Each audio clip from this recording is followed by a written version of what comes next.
look, we're making the new counterculture whether they want it or not. So who's going to run the non-woke answer to Newsarama or the non-autistic IGN?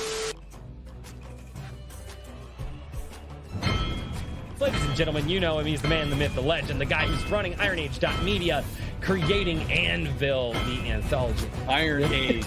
Iron Age. Who even so-called knows? Iron Age. Yeah. My next co-host, the man who will absolutely make you change. And by making you change, what I mean by that is he is going to help you change from having that story in your head to putting it on paper and putting it into people's hands.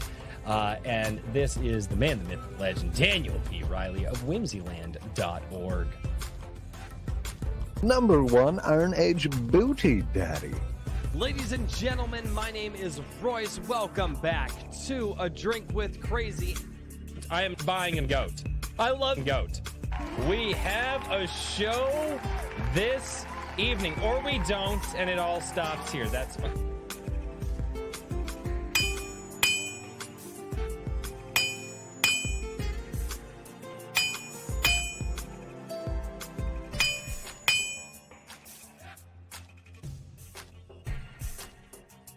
And so cometh the Iron Age of media.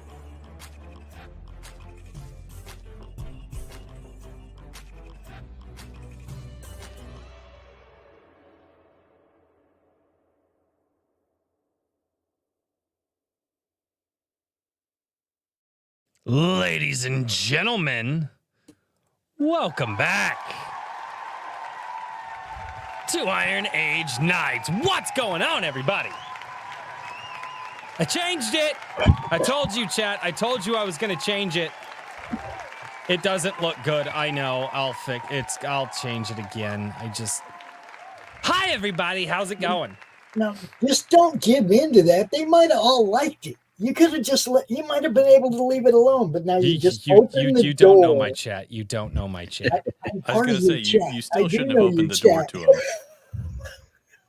him. Yeah, you would think I would learn.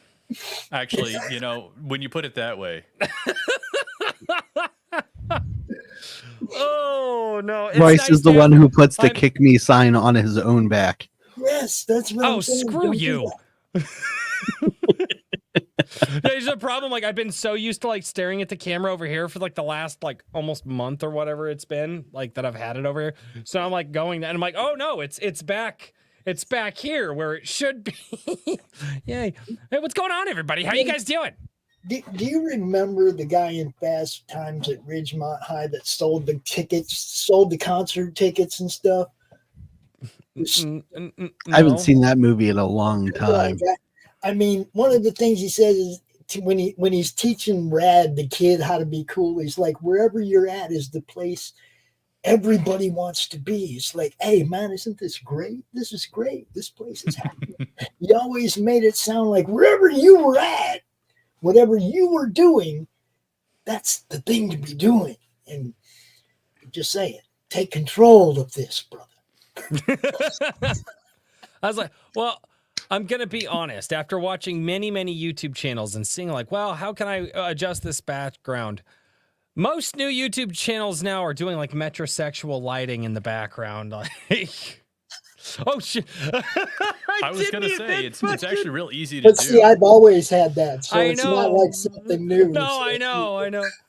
No, I know it's easy to do. Like, you can like buy it for $5 and hang it. It's not like...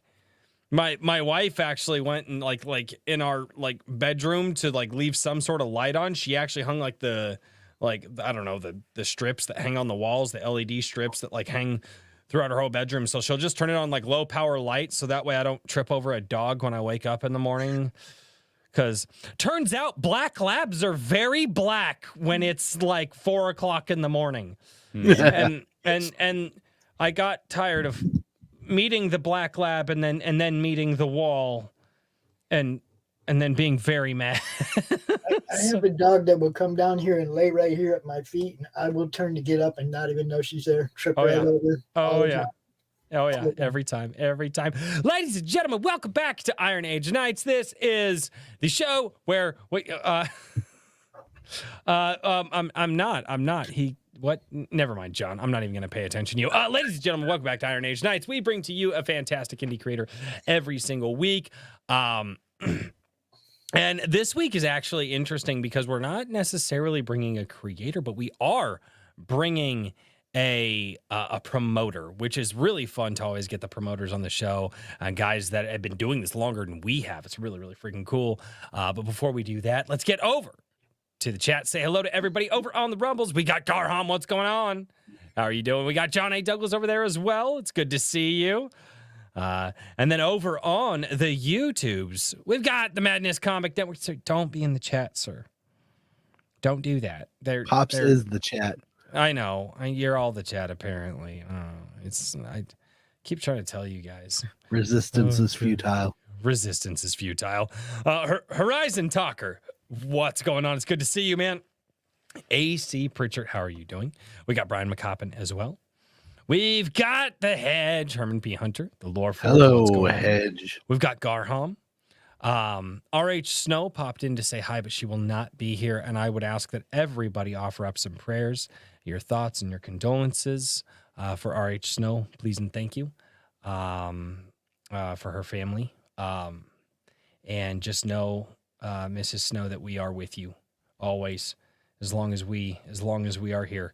We got Daniel P. Riley. Oh, wait, you were responding to Mrs. Snow. I'm not even going to be snarky about that in any way, shape, or form. We got A.S. Bruner. What's going on? Well, hey, blind squirrels and all that. Liu says, Liu is here as well. We've got Ray Haylock, Tugs Web Guy. What's going on? Animation Overload. It's good to see you. John A. Douglas, double dipping. John A. Douglas, he says, Rumble is treating me like a redheaded stepchild, so I came here. Ignore everything I wrote. I'm okay with you being treated like that, John. I'm very okay with Everly Music, what's going on, man? It's good to see you as well. We've got Guilty Gearhead. Welcome to the show, good sir. Animation Overload sent in a member chat. He's been a member for 2 months. He says, hail, can't stay long, hit the butt. Yes. Ladies and gentlemen, be like Nemo. Touch the butt. Touch that like butt. Do that thing. I thought I killed that joke, and then I've seen it a few times on a few other channels. I'm like, okay, the Nemo thing isn't dead yet. Then we got Hojo. What's going on, Hojo? How you doing? The Hedge says, it turns out that black labs are black. Royce, 4/19/2024. Okay, I feel like that's paraphrasing what I said. Well, he didn't add in the 4 in the morning, but yeah, he left that out. Targeted smear campaign. Right. Yeah. Well, it always is on this channel. Richard, your hair looks unusually coiffed this week. Yeah, I guess so. I just like jumped in the shower after I got home, and this is like freshly dried. So there you go. Also, I'm on the edge of needing a haircut. I was gonna get one today, and then I just didn't have time for it. So yep. I chopped my hair. I chopped the sides and the back this week. Literally, I took the sides and the back off. I was like, nope, it's going to be 70 or 80 degrees out. I'm tired of it. But look, I'll leave I just cut mine. I took like 5 inches off. You can't even tell. Right? Can't even tell. I couldn't. I work outside. I definitely need to cut my hair. I want to. I guess I need to definitely claim the shortest hair of Iron Age Nights title here. So. These are my bangs, and they're longer than yours. Yeah. He's like, I need to cut my hair. I'm like, I mean, it's already like 80 degrees. In fact, I forgot to adjust the air conditioner whenever I came in here. That's when it. Yeah, I know. Now, see, I was at a con last weekend, and I did a bunch of shorts with different people, and posted them up on the network. It's one of the things I do. And when I went back and looked at these shorts, my hair was a freaking mess, dude. It's all flying all over the place. I'm trying to interview Mark Hodges, the guy who runs the Grand Rapids Comic-Con, outside, and it's all windy, and my hair's all over the place. And I was like, man, I got home and I was, Yep. Nope. Some of it, not much, a little bit. I was sitting in my garage drinking beer. And I told my wife, I was like, nope, done with it. I'm done with this. I was like, I haven't sweat this much drinking beer since last year when my hair was this long. So, Daniel, how are you doing, good sir? I'm exhausted, but I am here and drinking, so it's all good. Oh no. Oh man. Oh, tonight's gonna be a fun night. And ladies and gentlemen, Oh yes, we have an awesome guest this evening. You guys may remember Pops. He was here in the past. I gotta move and just sit right for the microphone because, yeah. Anyway, sorry. It's bothering me. I never have the microphone here. Anyway, ladies and gentlemen, we got Pops Van Zant back from the Madness Comic Network. Now, if you guys were here before, you may remember Pops talking about getting a Roku network set up. And a lot of people didn't really know what Roku was. Basically, Roku is like you go out and you buy a Roku TV, and it's basically like an app store for your TV. Is what it is. And it's like you can go buy the Amazon TVs, and that has like the Amazon Fire app store. You can download everything from there and all that. But like the Roku TVs, Roku's just an app store for your TV. So you can go on. You can get Netflix, all of it. Oh yeah, we got YouTube on ours. Like we don't have a lot of streaming services anymore because everything's getting way too expensive. Especially Roku's an available app. Just have like all the free stuff. Too. I have all the free stuff, like Tubi and all the free ones, Freebie and Plex, and all the free movies because we do a couple different movie shows on the network, so you got to be able to find them for free to tell people this is the one we're going to do this week. Go watch it and then tune into the show, and we'll all have some laughs. Which that's kind of what we do. Yeah. All our shows are just about having a blast, man. Yeah. No. And dude, you got a lot going on with that. So since the last time we talked, so you were working on getting the network set up on Roku and getting people signed up for it, ready to go. You were making the pitch to go over to Roku and not having people like just sit on like YouTube or even Rumble or any of those places. Like you're thinking like, wait, like outside the box, like, no, guys, it's not like the future isn't in these surveys. It's going to be over here. Well, now you can still, I don't want anybody to stop what they do. Oh, no. And I wasn't saying that. I was saying you weren't saying that it's not just here. There's also this other place. Yeah. Right. And so it's really kind of untapped when it comes to the pop culture thing. There's not a lot over there. You go look. I mean, there's like one comic show that does one show a week. One channel, a comic guy that does one show a week. There's just not a lot over there. So I was like, this is the plan, right? Well, we didn't fund, the Kickstarter didn't come up with all the money that we needed. So obviously we had to retool this. We had to figure this out differently. Right. So for me, one of the things that I found out was I really wasn't doing this in the right order. We have the network. The YouTube channel is like the beta test. Can I get enough people to bring shows to my network to make it worth doing this? Right. Now, if you go look at our playlist on the Madness Network, we have like 40 different shows, different playlists that are different shows. We got the Horror Movie Club. You got the RPGs, the tabletop demos. We got gaming streams just like what you do, only we do it with DDO Online. We actually have a Madness Guild in the DDO Online game where you can be part of the Madness Guild as well as part of the Madness. You know what I mean? It's like, just as many different things as we can come up with. You got Doc's Coffee Shop and just all kinds of different shows, right? Comic artists. If you haven't watched Doc, he's fantastic.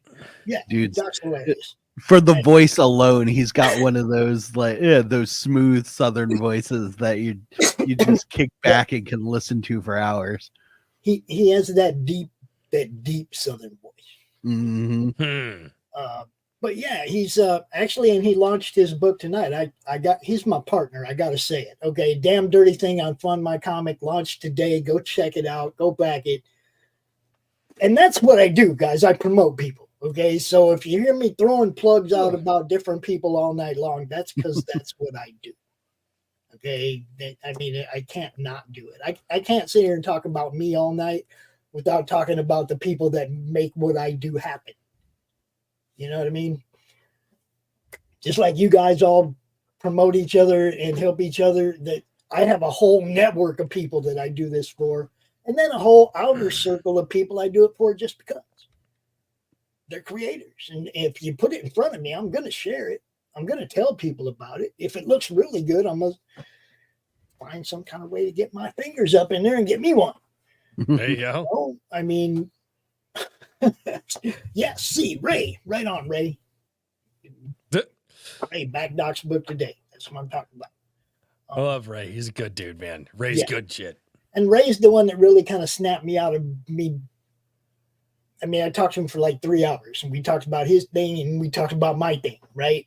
Right. And I was like, I wasn't doing things in the right order. So I reevaluated. I got to lay the groundwork. I have to lay all the proper business groundwork for this Madness Entertainment Group. Okay. Then go put us up on Roku. But I can't take investor money, which there is investor money out there. And you see what I'm saying? There's people that are actually waiting to throw money at this. But I can't take Daniel's money until I can give him a legal contract. I mean, you could. No, I can't. That's Yeah, the whole thing. I could. He could, but he doesn't want to. There's a lot of people in the indie space. I want who everything to be legit and above board. Okay. You know, I can't even make a joke about that because I have literally turned Daniel down from like I have literally like I was gonna joke about it, be like, well, I'd take his money. No, that would no. Okay. So you know, I have to get the LLC. I'm here to help. You know, I have to get the LLC. I have to get contracts written up for investors, sponsors, showrunners. So it's all legit and above board, and I don't have any legal problems. Right. Okay. That has to come first. Somebody smacked me in the head, so you know, put all the things you need to do in a hat, and then pull them out and address them one at a time. And I pulled one out, and I went, well, shit, I can't address that for about 6 months. You know, I pulled out the next one, and then when we got everything in order, then it was like, okay, I know what I need to do. So I set up a GoFundMe instead of a Kickstarter to just get what I need as I go to get the legal groundwork set. Mm-hmm. The business to be legit, everything to be above board. Then I can approach investors or redo the Kickstarter, but it's going to happen. Okay. Right. I have no doubt that it's going to happen. It's just, man, a couple of weeks ago, I was laying in the hospital bed. A couple of weeks from now, I got to go back. You know, if it's not one thing, it's something else that's always in my way, but I keep pushing. I look at everything like a speed bump. And Dan, you know, sometimes I'm in his inbox and I'm depressed. And I'm like, man, come on, man, I can't get a break. But you know, I got people that I can talk to that help bring me up out of that real quick. Absolutely. You know, real quick without me getting into too much of a pity party. Because, man, I have been slapped over and over again. Sometimes Daniel knows, like 3-4 times in 1 week. It'll be YouTube. It'll be my money card. It'll one thing after another will just be screwed up. The internet hates me.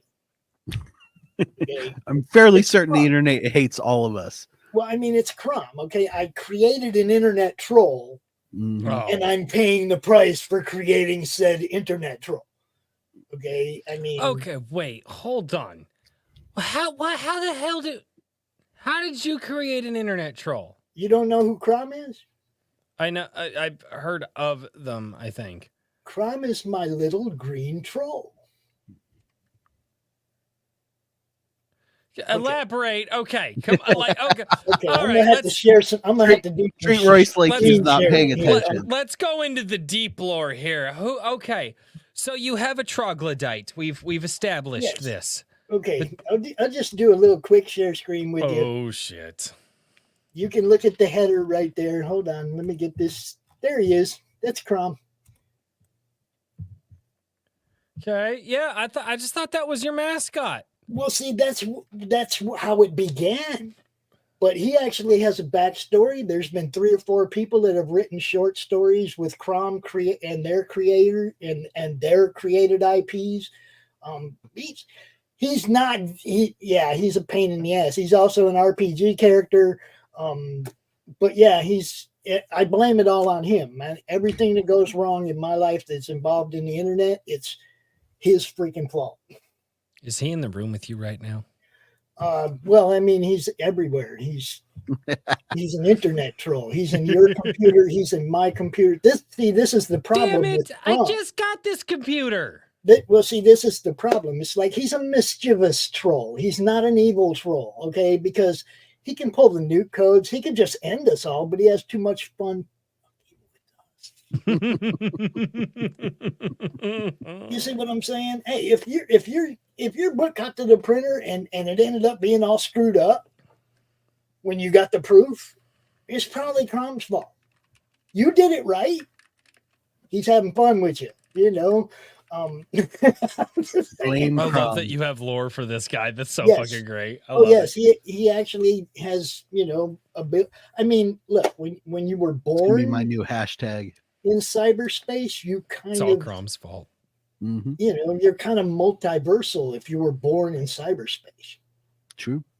You have I access don't to like everybody's the files. fucking way you said that. God, that freaks me out, man. Dude, the Simulation theory. AI is Right. on its way, and I do not like the way that you said that. No, this guy's sentient. He's not AI. I'm not a fan. I'm not a fan of that either. Nothing of what you're saying right now. Richard's is- mind is going, I can make that happen, I think. But yeah, I mean, Can't hear you, Glenn- dude. Richard, you're muted. Oh, I was gonna say I could play a really great prank on Royce if I wanted to, but I probably shouldn't. Please don't. So Yes, you should. Hey, you guys- But actually, Doc Blaylock wrote the first Crom story, and it's a crossover with Elizabeth from Pariah Blood and Mud. And Crom pops out of her phone. The first human interaction he has with anybody, he pops out of her phone, and he's speaking in binary because he's born on the internet. Okay, he's born in cyberspace, right? So he pops out of her phone there in front of her, and he's like 10001111. You know what I mean? He's talking in binary, and she pops him on the head, and he starts speaking English. Because she's a witch, so you know what I mean. She just like kind of pops him on the head. What are you saying, boy? And you know, he flirts with her and all kinds. It's a cute little story, but dude, there's 4 or 5 short stories with Crom already. He's taken on a life of his own, and it happened because a friend of mine. We had a little logo contest for the Madness for the Facebook group, and Edwin Artex Badillo won the contest with that logo that we showed you. Okay, the Madness Comic Network logo, that little green troll in the middle. That was the first ever drawing of Crom, and it's been part of the Madness ever since. Now I have 100 different renditions of Crom from different artists. All kinds of people have drawn Crom. Okay, I have a huge art file. That's just one picture of Crom after another. It's crazy. So, you know, I'm not a creator, but things have happened. Collaborations have happened out of the Madness group. All kinds of weird stuff has happened. I feel that you know? actually. Yeah. Duh. The amount of goat books that are being written about me right now. I think I'm up to like 4. Maybe more. Okay. You don't know, but I do. Oh fuck! I hate you. That God, they would all go to you too, wouldn't they? I'm actually in a few comics as well. Okay, I was. I'm in the Crew #2. Is the first ever appearance of Pops in a comic book, and that was like 4 years ago. And I was also a main character in a comic called Mojo Risen, which Jim O'Reilly is doing another rendition of that book. I'm having fun. I've been having fun since I started getting involved in comics. I got involved to promote people. I didn't get involved to be any kind of creator, or, you know, I didn't think that we'd be talking about going to Roku or any of that when I started doing this. I figured I was going to be doing this promotion thing for one summer to help everybody through that really bad summer, and then everything go back to normal and nobody need me anymore, right? Right. But we ended up doing CromCon for like 39 straight months. Jeez. Once a month, we did that big weekend show for 39 months. And I kind of loved that show. And I put it on the back burner so I could build this Roku thing. Okay. But CromCon was like where it all really started and blew up. And I'd really love to be able to go back to doing that, but I want to do it on the road. Mm-hmm. I want to go to a con, set up a table, put my big screen behind us, set the cameras up, and do the show all weekend from the floor of the con. Talk to whoever wants to come up, have our normal draw stream, do a gaming stream, let Chris set up a table and do some tabletop demos or whatever. You see what I'm saying? I want to do it at a con, and I've got to do it one time, and it was a blast. And we didn't have any idea what we were doing then. Now I have all these options, plans, different things that we could do, right? So the Madness Roadshow is my ultimate dream.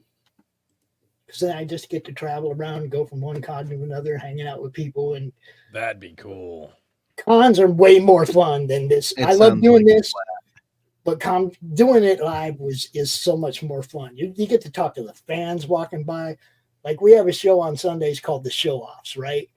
Where me and Texas Dave come out and we just show off different shit in our collections. Okay.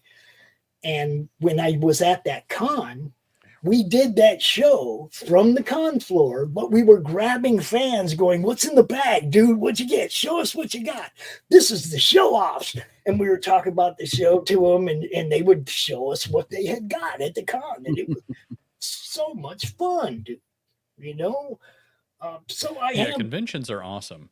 Dude. And I do think that that's going to be one of the important things in building culture and whatnot is doing more physical meetups and things like that. Yes. So I definitely understand like the barbecue and cons and everything else. It's important. It's an important factor. Man, we roll up in the big Madness RV up into the parking lot at the con, right? And we set up the barbecue and that's something that I would like to do is set up do a tailgate party at a con. We can make that happen somewhere, I think I'm that sure. would be like me. I had the insane idea to invite a bunch of people from my community to my house and do a barbecue. So, but which is going to be fun, but it's also going to just be absolutely chaotic. But like me, I've never been to a con in my life. And that's because I don't know if you guys know this or not, but cons cost money. No. Hold on, my friend. I have not paid for a con in 4 years. They have things called press passes, and you, my friend, would qualify for a press pass. Oh God! Technically, The only thing you do in return is you promote the con you're going to. You make some shorts from the con showing people you were there and who you talked to. I can't do shorts. I don't like I shorts. couldn't either. Yeah, I don't even know if you need to do that because I could do videos though. I would have no qualms about doing 5, 10, 20-minute conversations with people. Kind of clip them up and make them so they're succinct. The whole thing is like you're approaching them at the table. You don't want to interfere with their sales. So you're approaching them when nobody's at their table, and you're only going to get as much time as till the next person walks up. You see what I'm saying? You got to accommodate the fact that they're there to make money. You don't want to get in the way. Oh no, I see what you're saying. I would probably sometimes you get a minute, sometimes you get 5 minutes. It just depends, right? You know what I mean? Because I have some longer videos. Like I talked to Sam Della Rose a couple of years ago for good 5 minutes. Talked to Brian Lau for a good 5 minutes. I've had times, if you catch them right, when there's nobody there and you can actually let them run for a minute with that microphone. You know what I mean? But it's a live con. Like you said, you don't want to get in the way of anybody making money. So, But yeah, man, those wonderful press passes. Hockey, what's up, dude? I see you over there in the chat. Those wonderful press passes, man. Those. I got one signed by Jim Shooter a couple years ago. You were saying that. You were saying that. Signed my press pass, man.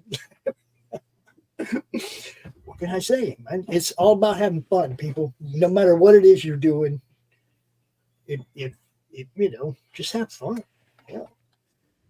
That's and honestly, that's the biggest part of it too. Is if you're not having fun with what you do, like, even though it's a lot of work to do it, but like you can still work your ass off at something, and at the end of the day, like you're just like, yeah, I had a blast. That's like, like we were saying, before we get on the show, we're like, man, we're just tired. We're tired. Like, and it's we've got at least a 2-hour show to do is usually what we do. And then, and it's like, man, how are we going to dude, usually by the end of the 2-hour show, I was like, well, dude, I was so tired before the show. And like, by the time I hit the end of the show, I'm like, man, I'm wide awake. Like, this was a blast, Mm-hmm.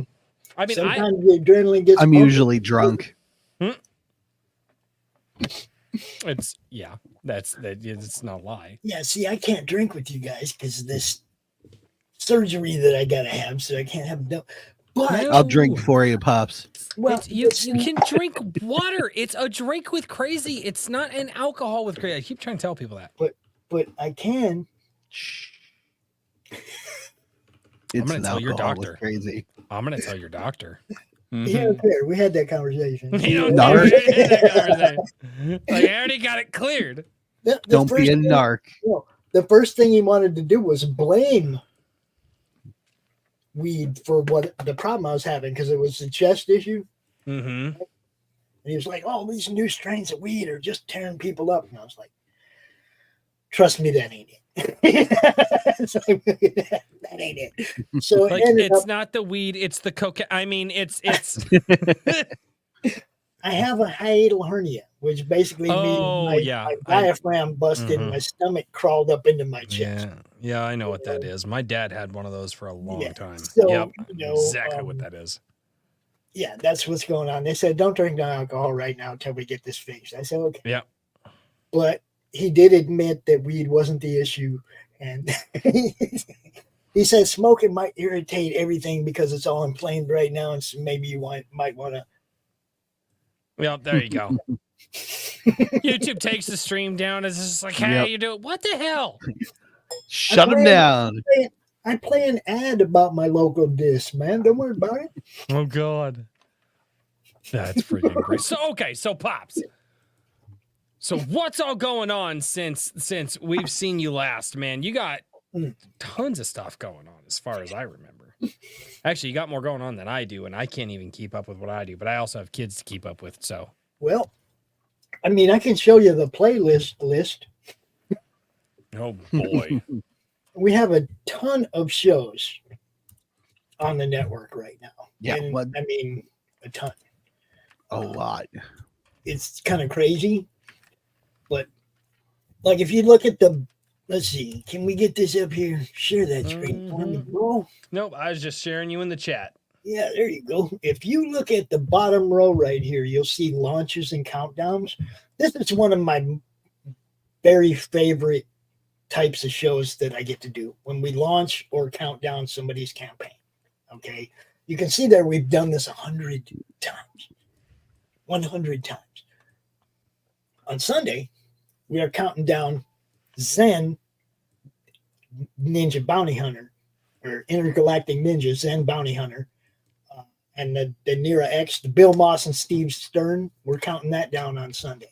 So that'll be our 101 times that we've helped somebody either launch a campaign or count a campaign down. And usually they make some money. That's why we do it. Okay, to help them get the initial boost or the last minute backers that might have forgot. And we go out there for that last hour and we blast it all over the internet. Hey man, last chance, come get it. You know. So we do that.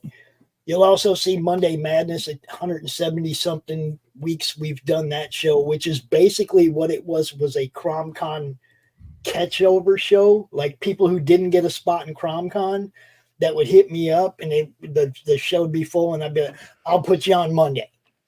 Okay. And then, so that's how Monday Madness became a show. It was kind of like a catch-all for the people who didn't get a spot in CromCon. It became a weekly show. Now we've done that a bunch of times. Comic-related unboxings. Obviously, Daniel was my last guest on that particular show. Okay, that's pretty much says what it is. We go out and we unbox something. If I get something, we come out here, we do it, unbox it live. We show everybody the condition it arrived in and, you know, how well it was packaged or whatever, you know, and show the book itself and talk about it and hopefully sell some more for the person. Because people get to actually see it in your hand, which kind of makes a difference. Okay. It's one thing. Absolutely.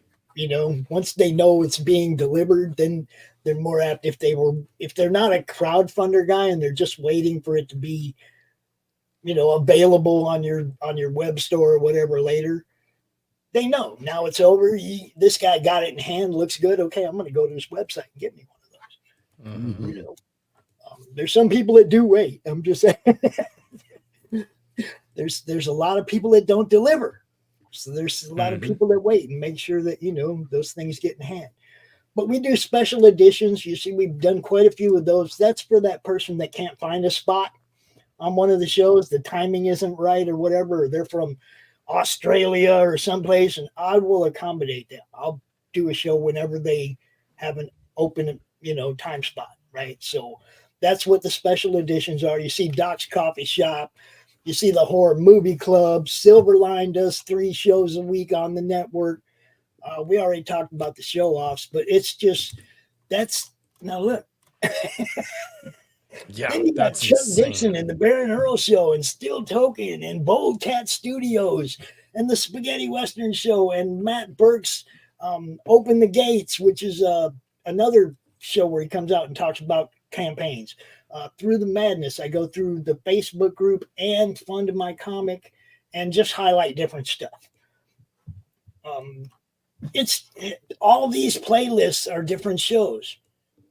Sci-Fi Saturday Night, Mr. Big's Talking Crime and Conspiracies, the Madness Gaming Tabletop Demos with Chris Brown, Writer's Block, which is a Wednesday show that anybody wants to come out and do a Q&A with our chat, you know, and talk about writing and let them ask you questions, because I get tired of interviewing people. Sometimes I want the chat to just ask questions and let it be generic, right?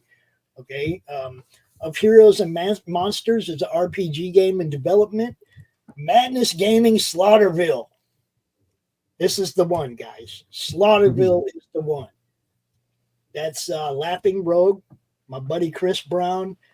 Slaughterville is a graphic novel. It's a tabletop game. It's an RPG.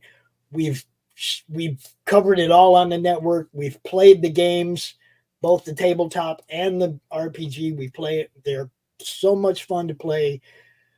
Chris Brown, Gods of Metal, the other I was talking to you about earlier. He has Chris Kale from Five Finger Death Punch. Yeah, that's freaking cool. You're gonna have to talk about that more. Yeah, same dude, Chris Brown. Okay, he makes just awesome games, guys. He even made one called Gone Hunting, which is a hunting game for people that don't hunt. You can still go hunting, but you don't shoot nothing. In reality, see, it's a game board. It's right? But it's really fun to play. We've demoed that game live on the network, both in the same room and from afar. Chris is really good at setting his demo up so that we can be online and play the game. He's just awesome at directing the game from his table, and everybody's just rolling their dice or whatever on the side, right? We just have a blast, man. Every show we do is fun, guys. There's nothing here that's drama farming. There's nothing here that's e-fapping. This is about pop culture and fun, gaming, movies, comics. What can I tell you? It's just tons of cool stuff, man, with a whole bunch of different people, not just me. That comic artist now right there, that's Les Lyndon Garner. He's the guy that drew Dirk Manning's Homesteaders, that Wolverine, that werewolf book that just finished. That was amazing. Okay.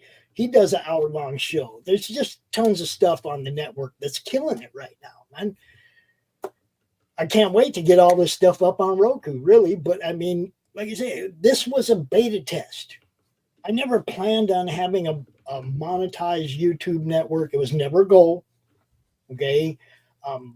when they changed the monetization to 500 way back long time ago, right? When they Mhm. did 500 subs, Yep. I went and filled out the application, but I didn't have an online bank that they would take, so I just ignored it, right?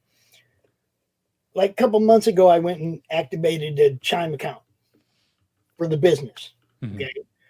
Well, Google attached that to everything, of course, and suddenly I was monetized because they had a bank account they could attach to my YouTube. I'd Ah. forgotten all about doing the application months ago and didn't think they would just take it on themselves to Damn. monetize me without at least saying something to me like, do you want us to attach this account or nothing? They just did. Boom. And so the network got monetized, but it wasn't a goal. It's not something I go out and push. You know, I have one show that I do tell people if you throw super chats, I will highlight any campaign that you want, any super chat. I will highlight any campaign you want during that one show, but it's only one show out of all these that I do that. You know, what can I tell you? You got to make a little bit of money somewhere. There's a phone bill. There's, you know, I mean, there Yep. are bills that go along with this. You know that. Oh yeah. So, you know, we're doing the best we can do. The fundraiser, like I said, is for laying the legal groundwork for the Madness Entertainment Group. It's not for anything else. You know, not gonna be using it to pay bills. It is for laying the legal groundwork. Okay, that's why I have the So other things I'm doing to try and make money. Okay, so for anybody who hasn't been here before, what is the Madness Entertainment Group? that will be everything that we can umbrella underneath. Okay, so the Madness Entertainment Group can be the over, you know, the entity that is above the Madness Comic Network, the Madness Roku Network, or the Comic Related Madness, the Madness Roku Network. All of our different brands are going to be under this one umbrella. I'm not going to eliminate all of our brands. I'm just going to build them. It's all going to be under the one Madness Entertainment Group label, if you will. Okay. That's what the company is going to be, the Madness Entertainment Group. Everything we do will be a subsidiary of, or, you know what I mean? It'll be part of the Madness Entertainment Group. So the Roku Network, anything that we make in any way will probably be somehow underneath that, you know, as far as I go, you know, as far as what I'm doing. You know, I don't plan on getting into publishing or anything like that. I want to go back to doing my show, my CromCon. I want to go back to doing that, or I want to do the road show, which is more preferable. But that's what I want to do. The network is something that's a stepping stone to all these things have been stepping stones. It started with Facebook, it went to Twitter, it went to YouTube. Now I want to take it to Roku, but then eventually, like I said, I want to be setting up at a con once a month and doing the show live, you know. Anything that happens under that, okay, like my partner Chris Brown, the guy from Laughing Brogue, okay, there's a good possibility that we will end up being business partners in much of these endeavors. So, you know, he's a good friend of mine. We work together well, and we bounce a lot of ideas off each other. Okay, I help him, I proofread for him, he helps me. Just, you know, when it's on paper, I'm sure we're going to be partners, you know, in some form. But there's a lot of things that it's opportunities, guys. There are a ton of opportunities here for sponsors, for showrunners. You know, some people have talked about just doing a exclusive show for the Roku and still doing what they do on Twitch or YouTube and doing something exclusive that they want to upload to the Roku. We've got a lot of different things that people have thrown at me. I have to lay the groundwork. No matter how cool this sounds, how great it could be, if I don't have the legal groundwork laid, nothing happens. Okay, so my goal right now, and I'm gonna go grab a link real quick and drop it. I don't even know. Daniel, can you do the link in the chat for the GoFundMe, please? I don't. Sure. Daniel, have I given you a wrench? It doesn't matter to me. Well, you won't be you able to can't drop drop it. links if you don't have a wrench. I'll find a way. Where?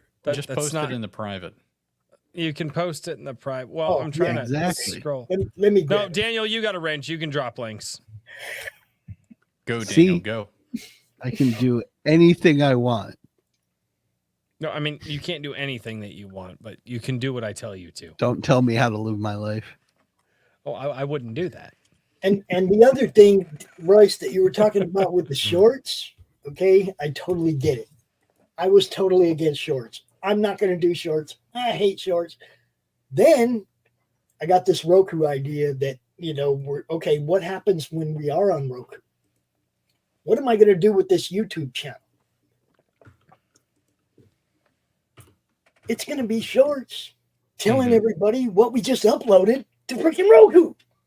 So I might as well get the people used to seeing shorts on my channel. Mm-hmm. So, no, and here's the thing: is Yeah, I I'm going actually to monetize YouTube just to monetize my other effort. Yes, that's what I'm going to do. well, no, and that's smart, and sometimes that can work. I mean, you got to be careful with that though, because YouTube has their AI constantly scanning stuff. Oh, I know. They're after But- you. They blasted me but- the other day. Like, so for me, when I say that I don't like shorts, it's not. Oh, I don't like. I will not even watch them.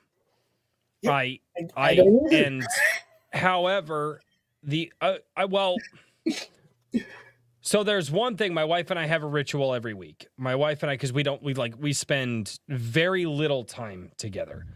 And usually after the Friday night show, we go upstairs, we lay down in bed, and she looks at me and she's like, and I'm like, all right, fine. And she saves a bunch of reels and stuff, so I will watch the ones that because she'll save stuff that she just wants to show me or that are personal attacks on me. And that is the only time that I will watch shorts or short form content. But for me, the reason that I say that because I'm, believe it or not, invested in doing the long form type stuff, whether it's on YouTube, whether it's elsewhere, because and everybody talks about the doomsday of YouTube. It's all over. YouTube's going to go downhill, and I don't see it, but it's a popular talking point.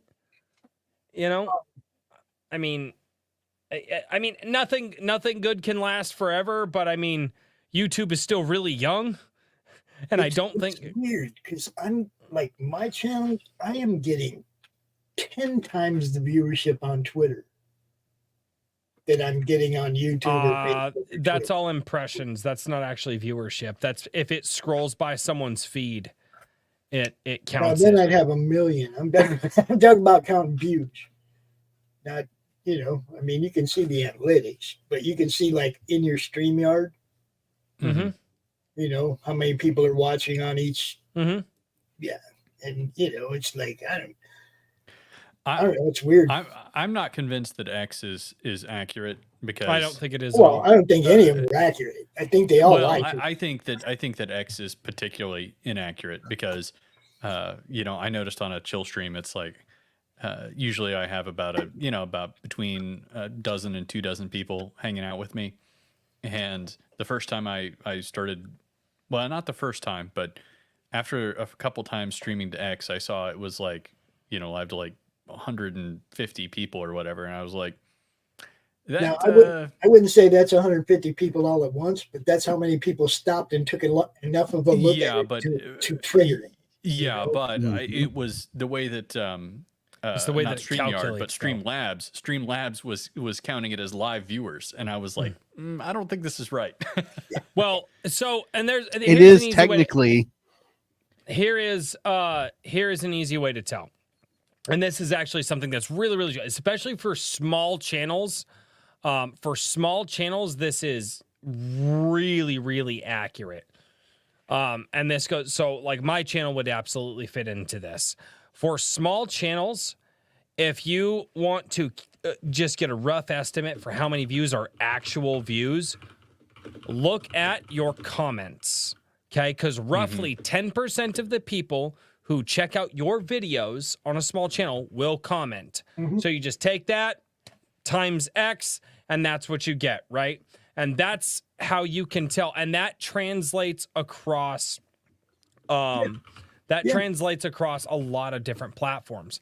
That's also why I can tell that Rumble is a bunch of bullshit. Now, also, the thing about Twitter is a lot of people don't know that if it's in your feed and you click on it, it will open it in a different window with a chat.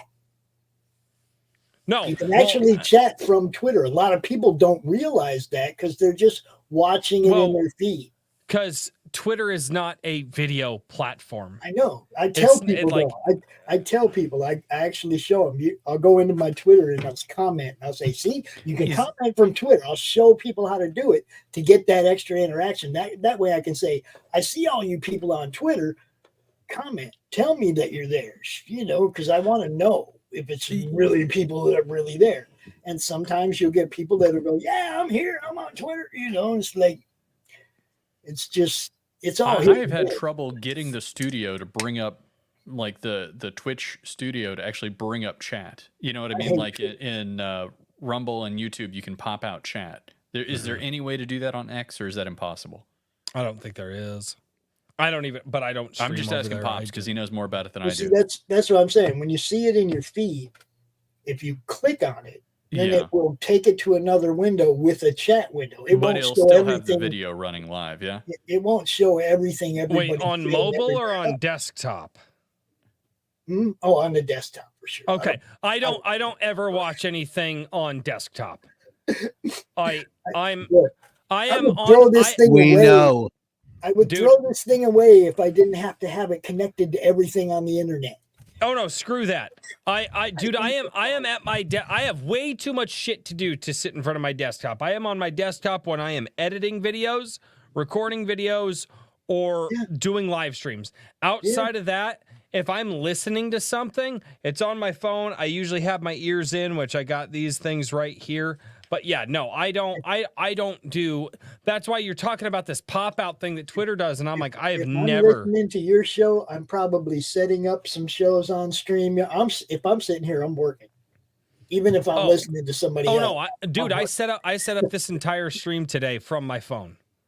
I set up this entire stream. I did the thumbnail from my phone. I did all of it. I do all the networking. Like from my phone, I can copy and paste everything from one thing to the other. I do all of it from my phone. Well, here's the other side of it too, right? Here's the other side of it. I have to do this when I catch breaks during the day in my day job. Mm-hmm. And I am not about to connect my work computer to any of my personal accounts. Right. So if I catch a minute or two at work, like it's, hey, I got to do this real quick. Right. This is my work though. I'm basically I'm in the chair. I'm in the chair pretty much all day. I get up in the morning, I go to work, and I'm basically in the chair all day. And it's all, I'm doing some kind of promotion or setting up shows. Or I mean, like I said, you saw the playlist. That's a lot of weekly shows, guys. That's a lot of stuff to set up in StreamYard, a lot of descriptions to come up. I mean, I'd be telling, come on, can't you come up with your own description? Come on, please figure out your own. Because I'm not the wordsmith, right? I'm not. Okay, so a lot of times you'll see a description that's kind of like pretty basic. You'll know I did that one. No, like I said, it just like I almost never watch anything on my computer. But I do a lot of driving for work, so I put something on my phone, I stream it through the truck for work. I'm doing that. If I'm outside working, because if I'm not down here, and if I'm spending time with the family, like the kids have their bowling league, and when I'm at bowling, phone goes down, nothing. Like I'm there, I'm coaching my kids in bowling, which by the way, like kids are doing great this year. Dude, my son in the same day bowled 2 152s back to back. Nice. He's 10. Nice. I was so excited, dude, and like killing it. The kids are killing it this year. But yeah, dude, like being on the computer, everybody's like, oh yeah, this thing, that thing, it works this way. And I'm like, and I'm sitting here like, how? No, it doesn't. No, you got to be on the desktop. I can literally pull up article after article about how 90% of the clicks that are done on the internet are actually from mobile devices. And so for me, I'm sitting here going, okay, so 90% of the clicks and the interaction on the internet is from mobile devices. Why the hell are internet developers focusing so heavily on desktop? No one cares. Well, old people, these little teeny tiny screens, the older you get, the less fun this is going to be. Yes, all right. They're going to have like some bionic eyes and shit coming out in the next like 5 years. It's going to be great. They don't now, though. See, that's why Well- this is sitting over here and I'm looking at this nice big screen. See? I still have 32-year-old eyes, though. Exactly. Now, I'm just messing with you, Pops. No, and then no, I get, this. and here's the thing is I absolutely get it because I've had the same conversation. Like my mom does everything like she has her laptop. So she'll sit out and dad will have the TV on and mom will have it. Mom watches Rumble a lot. She watches like Dan Bongino and all them. But so mom has her laptop and because my mom is, oh God, quick math. She's in her 70s. My mom is in her 70s now. No, she is not. She's in her late 60s. Just round down, And- Royce. Just round And down. Royce is nope. about to get hit with a long say, distance she's not gonna projectile be- slipper for Yep. that. No, here's the thing. My mother, she couldn't hit her kids. No matter how mad she was, she just didn't possess that thing. My mom, I will never forget. Instead, she'd My- ask your dad to do it. Oh, dude, that was the bad part. No, I'm getting there, Richard. Don't beat me to the punchline. My mom one time, I said, so she was so mad. I can't remember what I did. She was mad. So she pulls the like wooden spoon and she like hits me with the wooden spoon, like right here. And she didn't have the heart. She didn't have the heart to hit her kids, especially. And I was being a little bastard. I was being a prick. I don't even remember what I did. I absolutely did something that deserved to get my ass beat. And I chuckled when she hit me. I was like, she was like, "Don't you laugh at me!" And she hit me again. And like, I couldn't not hold the next one. And I was like, and this is after she had already put the chair in the center of the kitchen. And I'm sitting and like, I'm going to it. And she's like, "Sit in the chair until your father gets home." And I was like, "Oh shit." And then she called Dad. And then she not only let Dad know whatever dumbass shit that I did, but also let him know that while she was trying to discipline me, I was laughing at her. Dude, I'm here to tell you right now, you'll never feel your asshole pucker like that when you hear your dad's work boots coming up the stairs, because we lived in a bi-level house, so you open the front door, you go up or down. Yeah, you hear that thud, thud, thud. You're like, oh, fuck. Like, whatever's about to happen is going to suck, and it's not going to feel good. Not at all. None of this is... And he just turned the corner with his lunchbox, and you were like, oh, shit. And he's like, come here. And you're like, yep, there it is. And now your legs don't want to work. You're just like, I don't really want to go there. And he's like, you can come here now or it's going to get a lot worse. And you're like, yeah, you're not wrong. So, yeah, needless to say. Yeah. Yeah. It's one of those. Yeah. It was like, oh, wow. And then you get your ass beat and you're just like, oh, this is. Maybe I shouldn't have laughed at Mom. It probably wouldn't have been as bad. Oh, dude. Yeah. Pops is just like, dude, you're a dumbass. I know. I'm aware, okay? But like 12-year-old me was an idiot, okay? Yeah, well, no, I'm shaking my head because 12-year-old me was doing the same dumb shit. Same. Only back then the penalty was way worse than the penalty is today for doing dumb shit. Dude, I tried to run away from my dad one time when he had the belt in his hand. And he straight up Indiana Jones whipped my ass, and I hit the deck and slid into the oak wood freaking entertainment center we had. Yeah. That was not good. Like, dude, that was one of the that was one of the worst stings I have ever. I can't believe he didn't split skin on that one, dude. like just try, like whap, and I was like, ah, my knees, my legs went numb, and I hit the deck, and I was just like, what the hell just happened? I'm an East Coast Southerner. My great grandma used to make us go out and get sticks so she could beat us with them. Yeah. Yeah. There you go. Mm-hmm. Go outside, give me a stick. Different generation. Dude, I knew some guys that like if the stick was too small, they got sent back out. Oh yeah.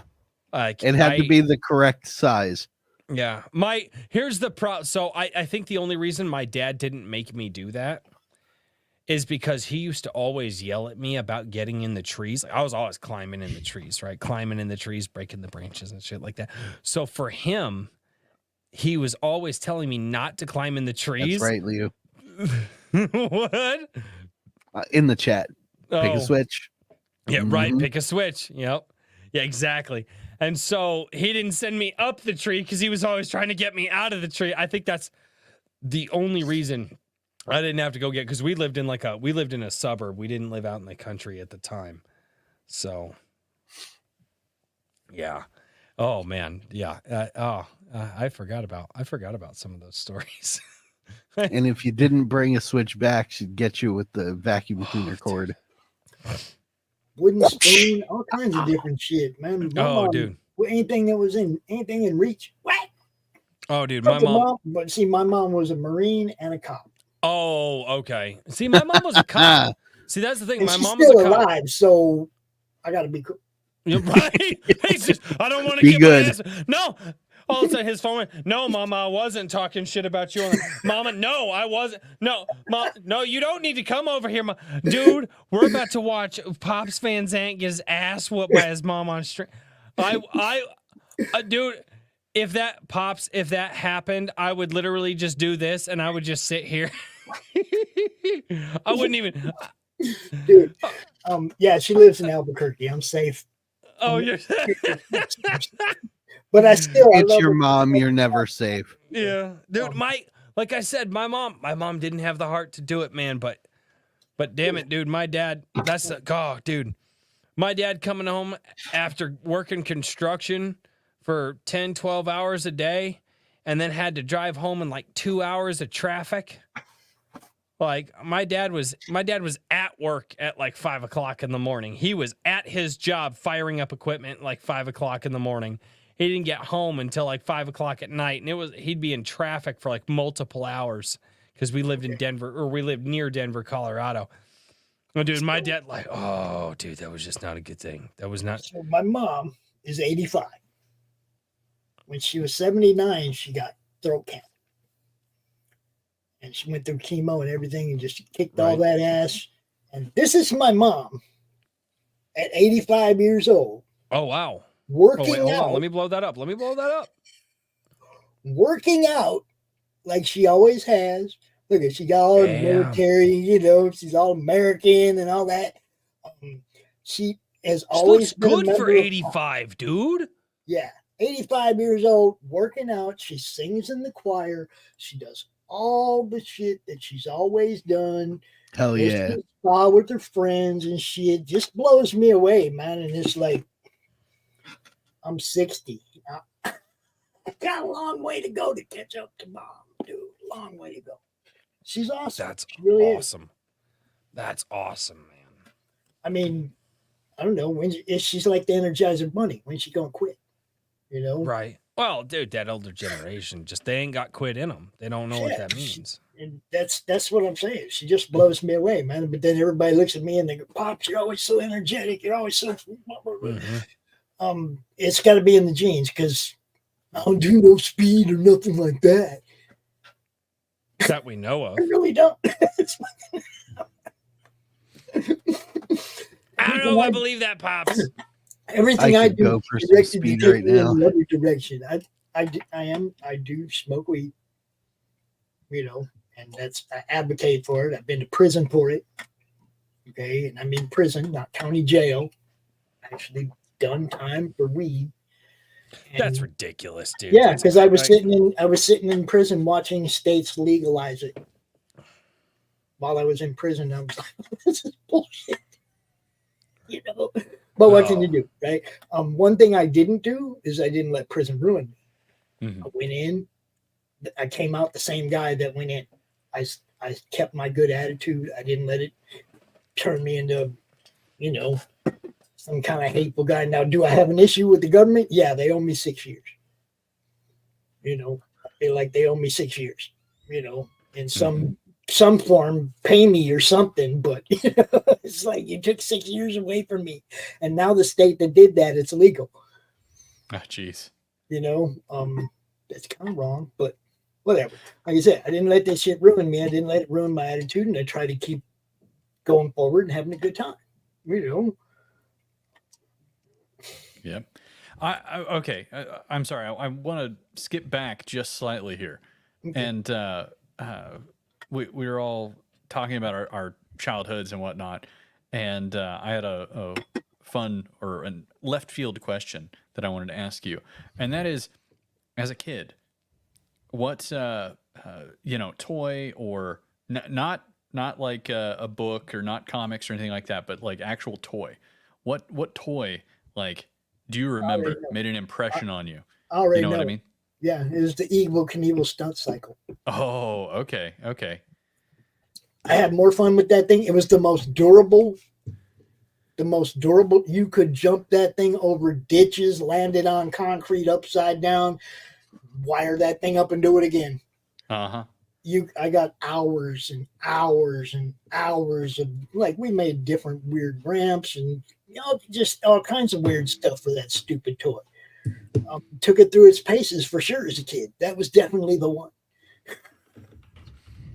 Awesome. Well, yeah, I always kind of think about the way that basically like small scale manufacturing is advancing these days, and it's getting so much easier to make stuff. And I'm always thinking, it's like what things are out there that we could make these days that kids are missing out on, because kids like don't even have the same like toys generally suck these days. I've been looking for things for my kids, and a lot of them are just not very good, and it's too bad, whether it be action figures or just anything.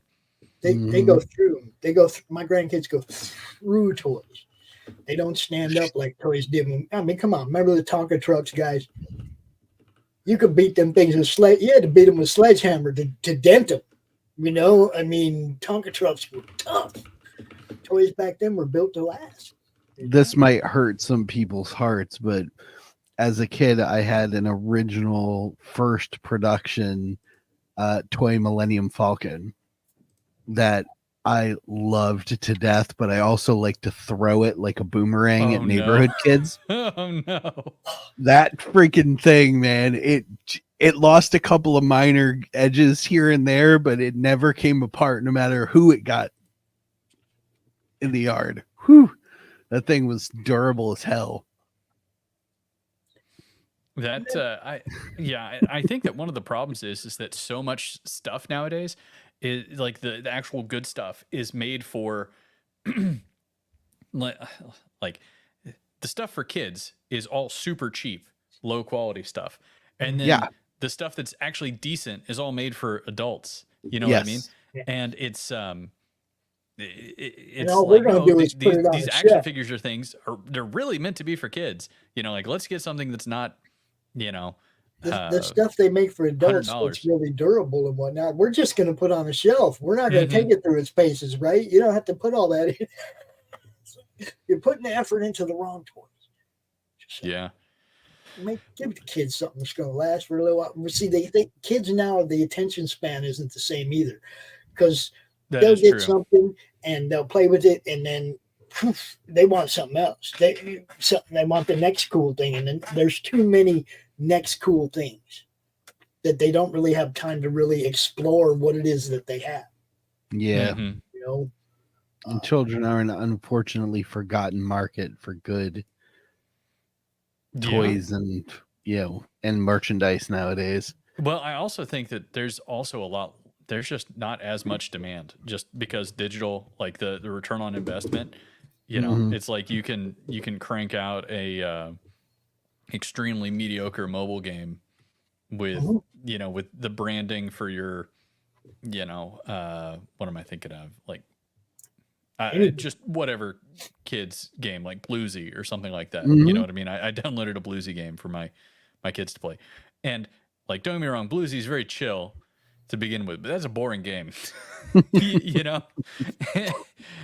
and I'm just like, I don't know, just a little more effort. I mean, the whole video game to movie crossover thing back in the late aughts and early tens was not good. You know what I mean? But it almost feels like there's, well, not almost, there's even fewer cases of anybody taking a franchise and actually doing something decent with it in the video game space. And now, while for a while it was like a joke about that, you know what I mean? But now that's the only thing that they offer that's not like just Giga plushies or something. You know what I mean? And so it's too bad. Yeah, adults are the main consumer now. It's Absolutely. I mean, I it come is what from it is the economically, but it also just, it's kind of a bummer. yeah, I come from the education background and still am now.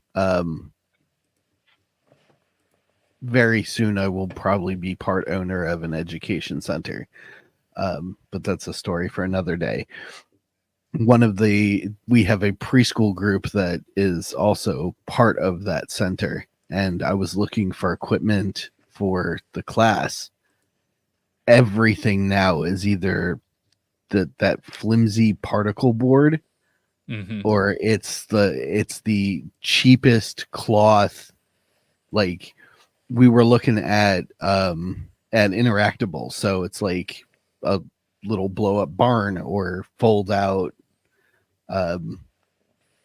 spaceship, something like that.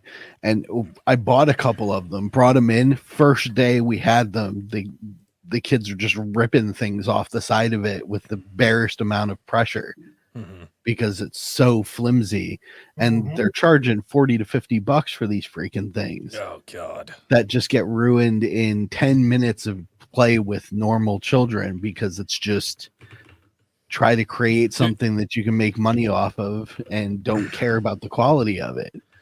Dude, I was looking for legitimate plastic and legitimate wood, couldn't find a damn thing. But my wife and I, for we ended up, like, when we buy Transformers stuff for like my boy, it's all like you can build them, and it's but the thing is they're all just like models. You like put them together, and like my boy doesn't like play with action figures because that's just not his thing. His thing is like building and putting stuff together. So we build them like Legos, and he's constantly like, he's got all the stuff, and he'll put stuff together, and that's what he likes to do. But man, when I was a kid, I had Dragon Ball Z figures and Transformers, like the ones from the movies, like the big ones. I had Lord of the Rings figures, Power Rangers Man, figures. you guys make me feel old. I had G.I. Joe with the Kung Fu grip. Well, like, so here's the thing. Rubber Band Mans. I didn't have the G.I. Joes because the G.I. Joes were too expensive, I right? mean, the big G.I. Joes, right? No. That's what I'm saying. Like, I didn't have those because they were way too freaking expensive by the time you get to my generation, right? Because the brand name behind it. Yeah. But what they did have is they had these toys, dude, and I bought as many of these because I freaking love these things, man. They had they called them the Army Corps, right? It was just knockoff, just Army, but these were guys, like, you could bend all their limbs. They had their guns. One of them came with a metal tank, like the tank was metal, like, and like. This was when I was, and these were, not the big figure, but these were, the 4.5 inch or whatever figures. And dude, I played with those things all the freaking time, and you could beat the holy crap out of those things. Like you could beat the holy snot out of those things. And my wife and I just don't see it. I kind of get irritated with the kids sometimes. Like, man, you just kill your toys. And I kind of look at them and I'm like, man, but those toys just, they don't stand up. Dude, I had the actual metal, like you said, Tonka toys earlier, dude. That's what we were talking about. Dude. I had a die-cast Optimus Prime Dude, oh my God.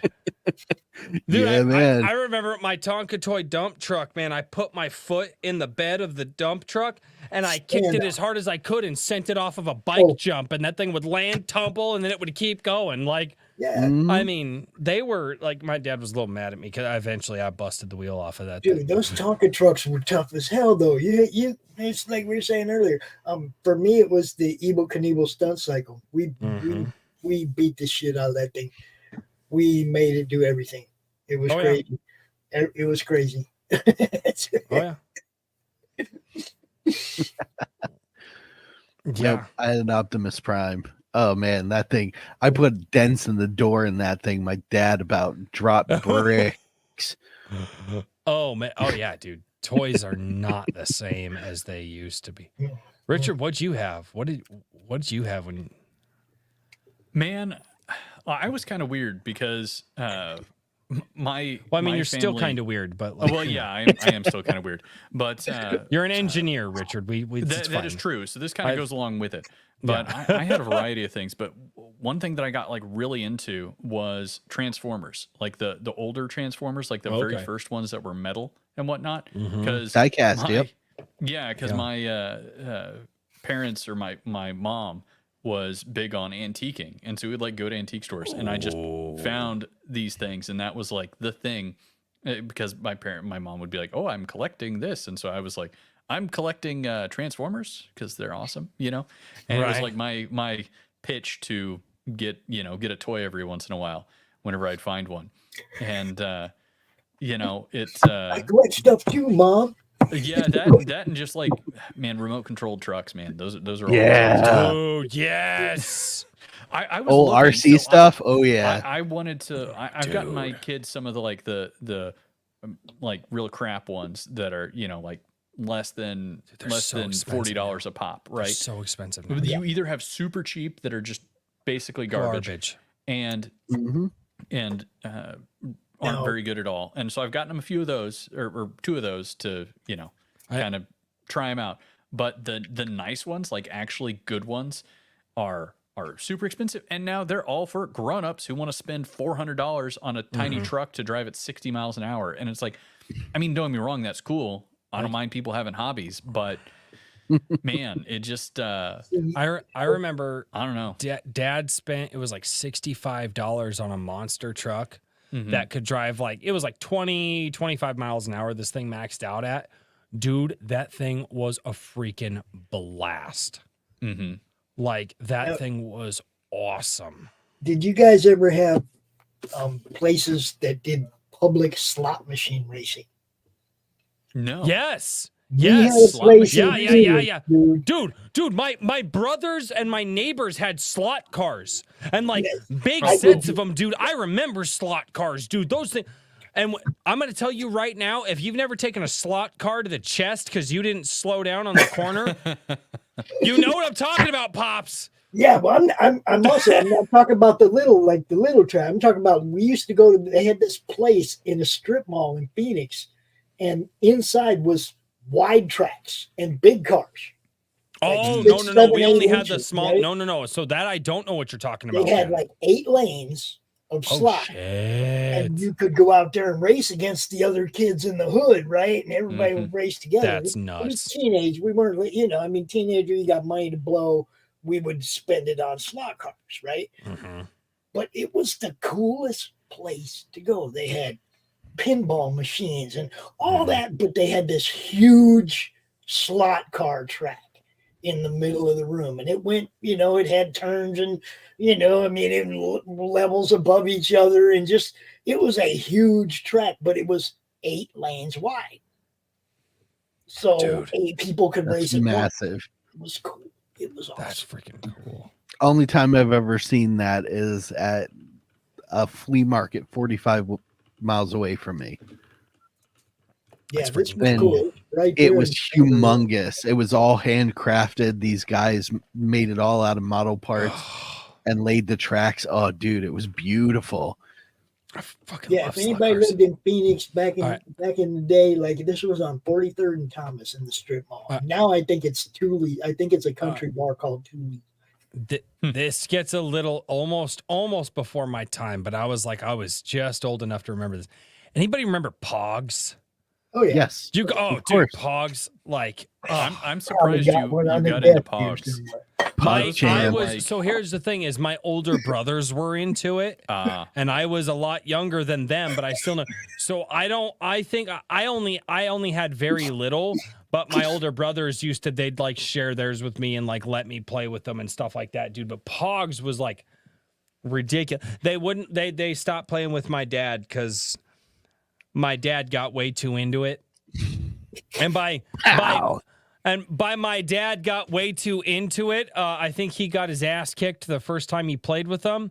And so my dad said, all right, you little bastards, you're not going to do that again. So my dad went out and he told me, he literally went to the shop where you bought the Pogs from and he tested slammers.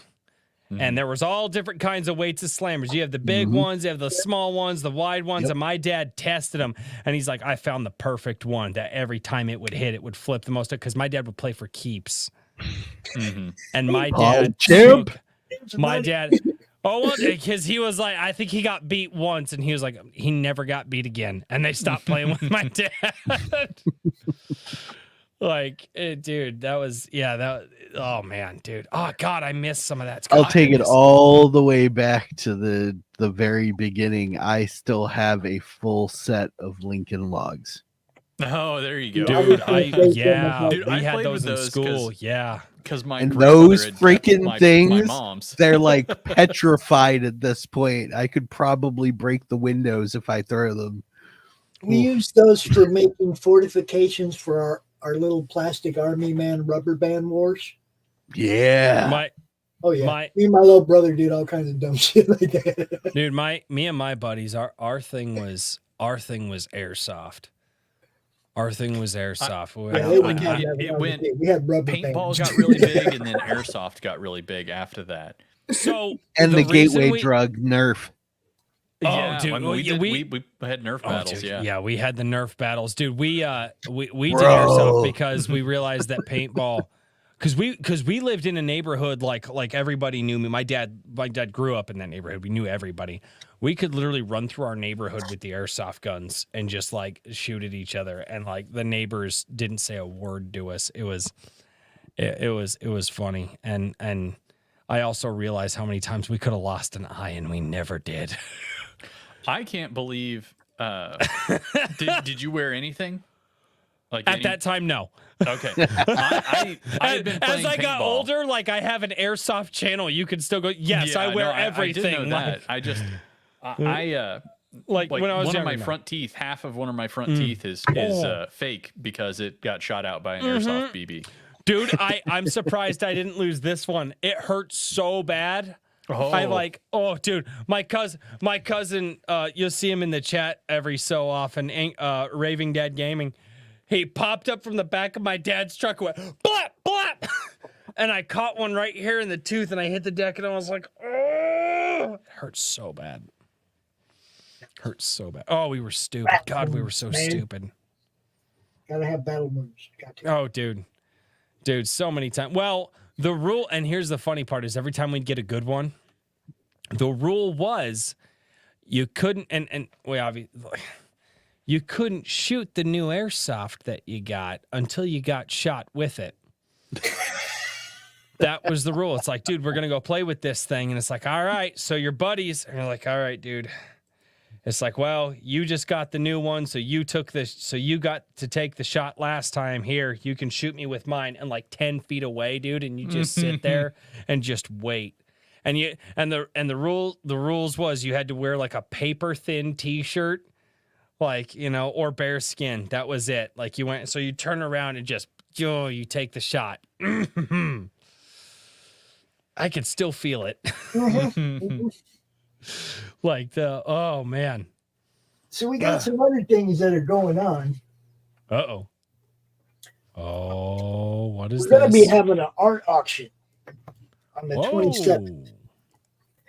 Yes, 27th, we're going to have an art auction, and all the proceeds also will be going toward laying the groundwork for the Madness Entertainment Group. Okay, but you guys know who Bill Moss is, right? No. I do. Nira X, Bill Moss. Mm-hmm. Well, we got some real special pieces from Bill. Bill doesn't do too many dragons.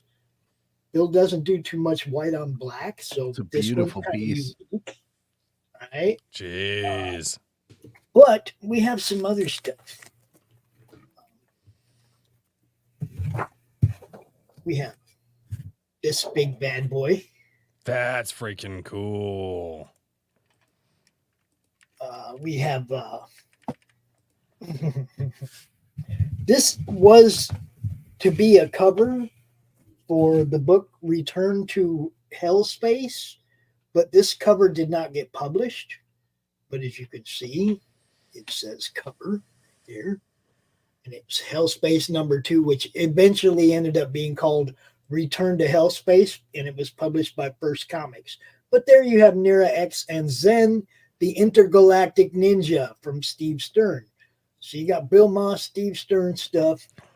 Like I said, Sunday night we're going to be closing out their latest campaign for those very same characters.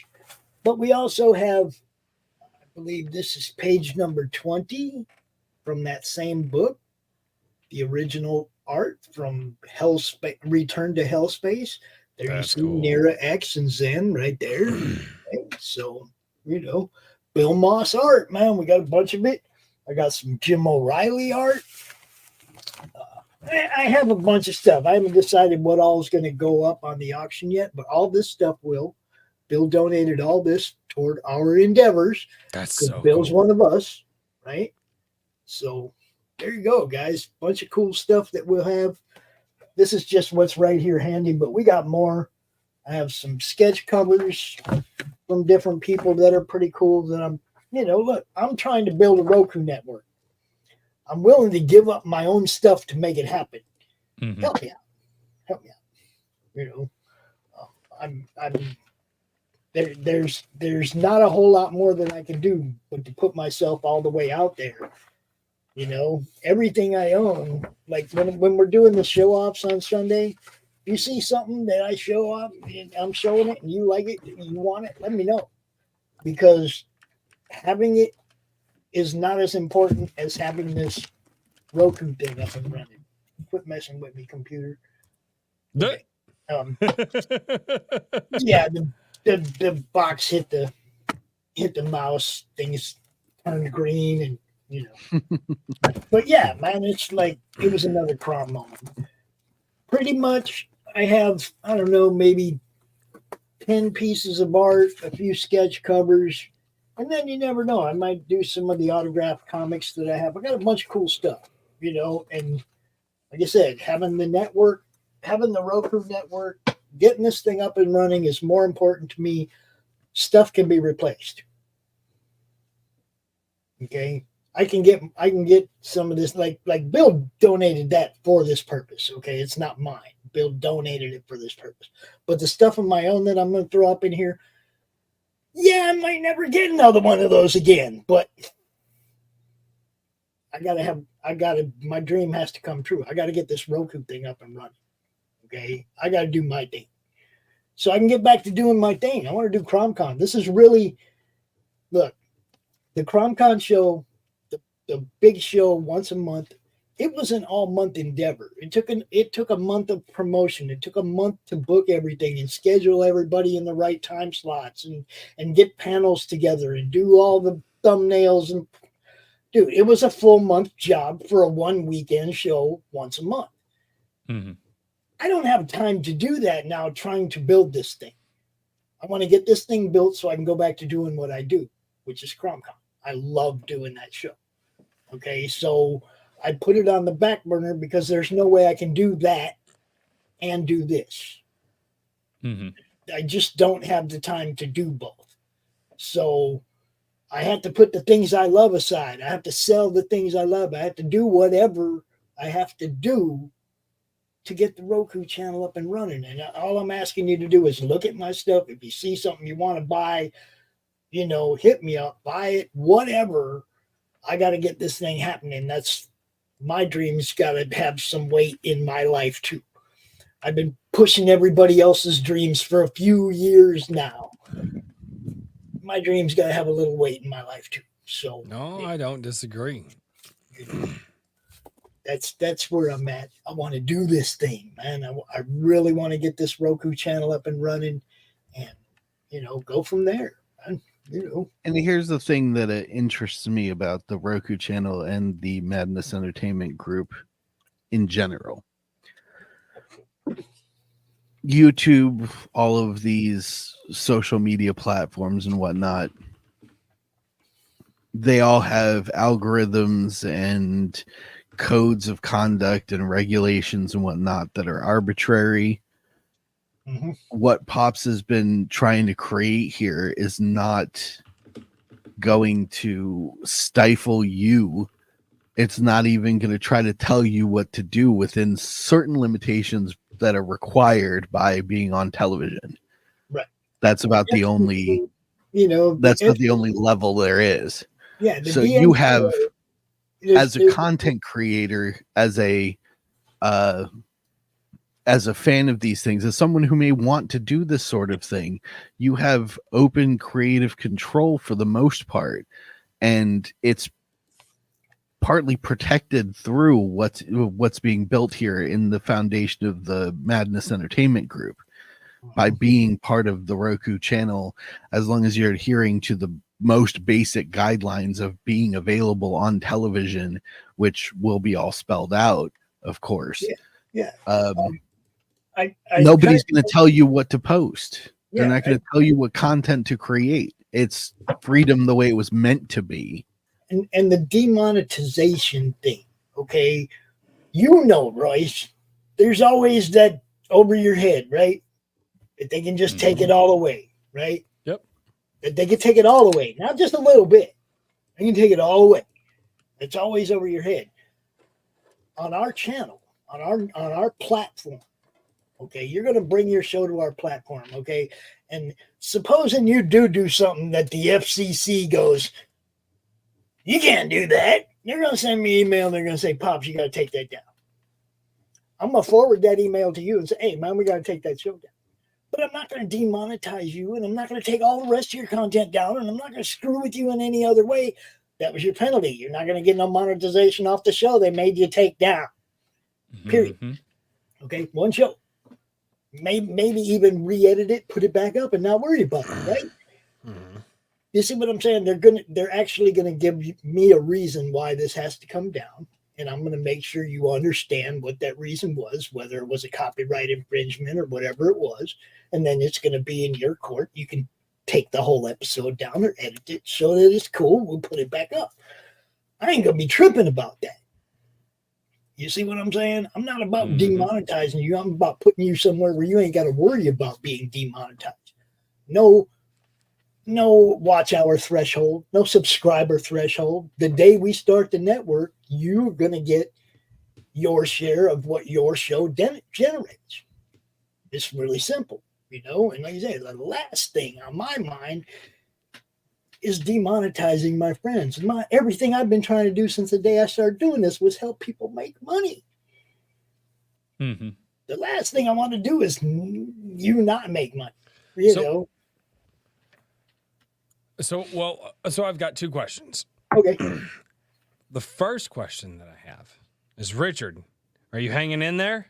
Are you got to go? I am probably going to jump off. I'm starting to get the staring into the distance. The brain is powering down a little bit. So I can see that. Yeah, I started thinking about, I was like, I need to get up early and I need to do this, that, and the other. So I am going to use this moment to dip out of here. For anybody who hasn't seen, which I haven't been making a whole lot of noise about it, I will whenever we get the trailer up, but there's a bunch of new art up for Anvil issue number 3. Let me see if I can't find a link for that real quick. There we go.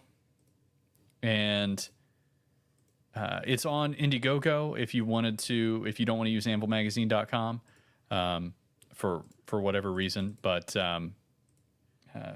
it's it's I think it's actually $1 cheaper if you want the digital version on Oh, there Indiegogo you go. because I forgot to change the price.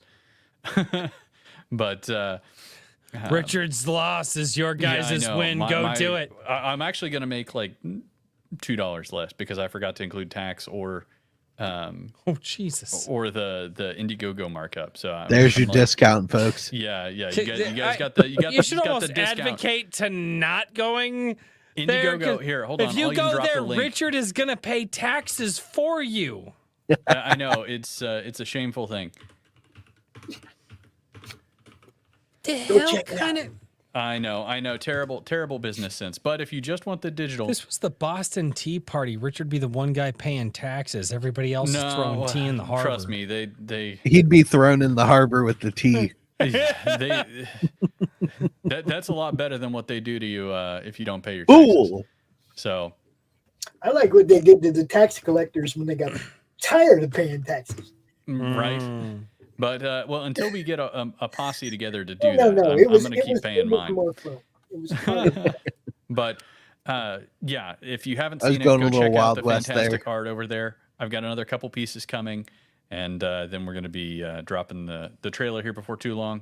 But Sweet. yeah, so everybody else, thank you guys. I enjoyed hanging out. And Pops, good luck with your network, man. And I need to get an article up for you. So I'll be hollering at you on Anytime. Twitter. So Anytime. everybody, I'll probably have to write it. yeah. I'll either get Daniel to write it or Jake or you know. Well, he already knows most everything already. There you go, Thanks, Daniel. Give me that article. It's now your problem. I've been working I on plenty of copy for him, so I'll have some deny for you. all responsibility at this point. So Actually, Daniel's been a huge help, just like Ray. You know, Ray's been a huge help. A lot of people, man, that believe in what I'm doing and keep me focused, and I appreciate that. You know, yeah, it's easy to get overextended. I believe Well, man, enough you- to be an investor, man. Yeah, well, you take it easy, and everybody else have a wonderful rest of the evening. I'll talk to you on Sunday night. thanks Good for night, your Richard. help. Take it easy, Richard. All right. My second question that I had Okay. was Pops. Mhm. How you gonna get the word out? What do we got? Like, how are we gonna get the word out? We get the network up, but how you gonna get viewers? Where are you gonna go get them? How you gonna? Can we? Is there like we can raise a fund to get a marketing thing for Roku? And if you're on a Roku app, they'll do the marketing. Like, obviously, we got to do some groundwork and be like, hey. I see them Roku ads commercials all the time. I'm watching Roku all the time. Okay. Because, I mean, look, it's even up there. It's on right now. I'm not paying attention, but they're always showing that Roku ad thing. You can buy in, you know, where your ads are playing on other networks, shit like that. But we already have an in with the American Horrors Network. Art Okay. Fisher. Okay. He got like about 10 million views in the last couple years. He's more than happy to play our ad over there once we're up and running to let people know that. And we do have cross promotional stuff. We have a show called the Horror Movie Club.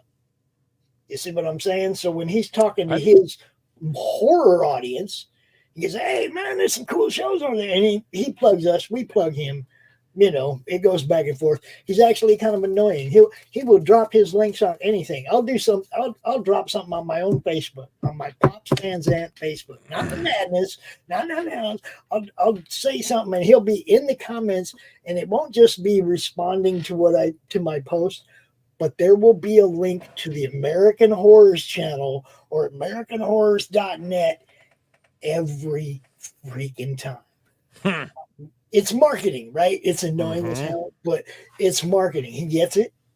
Okay. That's how you do it. That's how he got to the point where he's getting millions of views on his Roku channel. You go out there and you put in the work.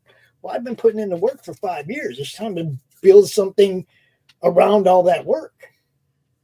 You know, I've been doing this for a while. It's not like people don't know who I am. It's time to do it. There you go, man.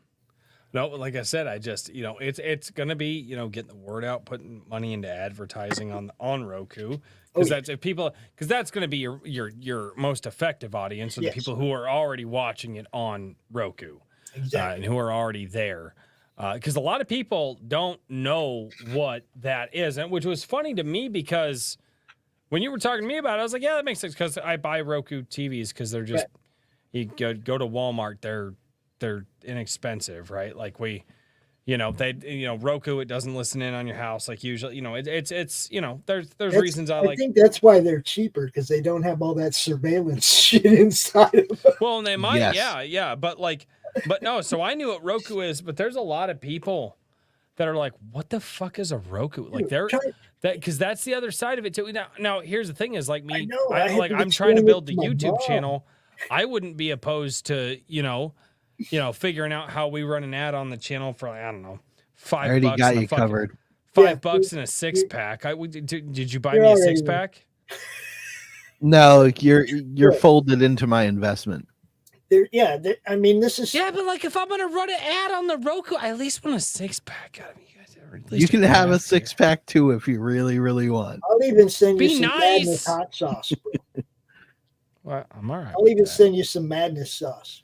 All right. But I was better be folding hot. all of IAK into my I investment. don't mess in around. this. Look, my honey mustard sauce has 9 Carolina Reapers in 35 ounces. Yum. And that's my honey mustard. What else do you dilute it with? What do you mean? What do we do? It's honey mustard with 9 Carolina Reapers in. Well, yeah, but like, 35 ounces. okay, so is the honey mustard I'll send you the homemade? recipe. I'll send you the recipe.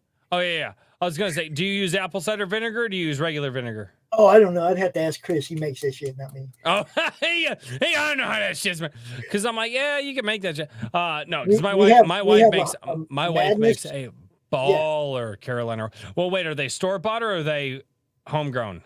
I think he gets the organic ones. They mail them to him. Okay.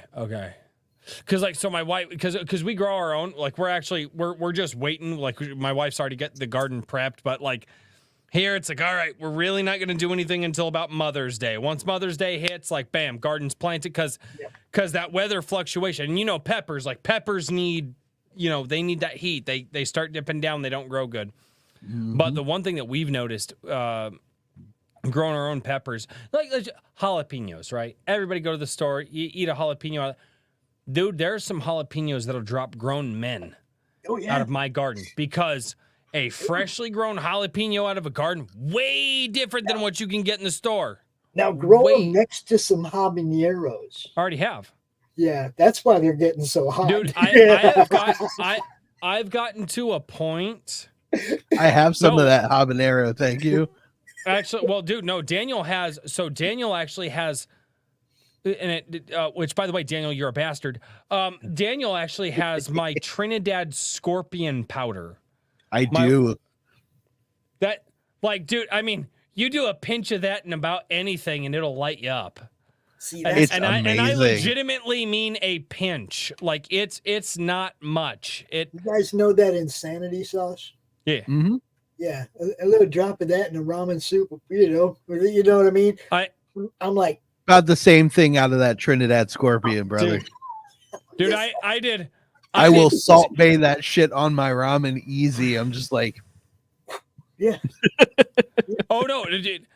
Here's the problem. I was sick a little while back. I was like, man, I just need some ramen. So I literally took that because I don't want to stick my hands in the thing because we've got moisture packets and stuff, and so I take the tip of a teaspoon. The tip of a teaspoon, like literally a pinch, like. And I put that in the ramen, and I'm like, that wasn't enough. So I take another pinch. I put that in there, dude. And even I was sitting there having to struggle with it. And I was like, God bless it, man. Like, this Forehead is... Because I already get the ramen that's hot. Like, I get the stuff that you put, like, the chili sauce in. And, like, I already get the stuff that's already hot for most people. Dude, I put this stuff in there and I was like, I could breathe again, and I was like, that's what I wanted. And then as I was eating, I was like, fuck, when was the last time I ate something that hurt? Like, dude, when it's fresh out of a garden, it's a different beast, man. I'll not the last summer, the summer before, my wife's got it on video. I took a a Komodo dragon pepper fell off the plant. It was just laying on the ground. My wife was like, "Hey, this fell off the plant, you guys." And I just got done smoking something on the smoker, and the coals were not the smoker that I built, but like the small one that I had, but the coals were still hot. So I threw it right over the coals, and we roasted it right in the backyard. So we cut that fucker up into quarters. I mean, and the thing's only like this big. Mm-hmm. We cut that fucker into quarters. He had a quarter. I had a quarter, dude. That is the second hottest thing I have ever had in my life. You take a chili or a Komodo dragon pepper right off the freaking vine, throw it over, let it sweat, let it get nice and soft over some coals, Seeds roast in and it. everything. Oh yeah. Oh no, dude, seeds, everything. We ate it all. We were in the backyard almost. Now, granted,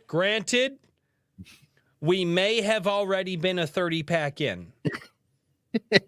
There's your qualifier. We may.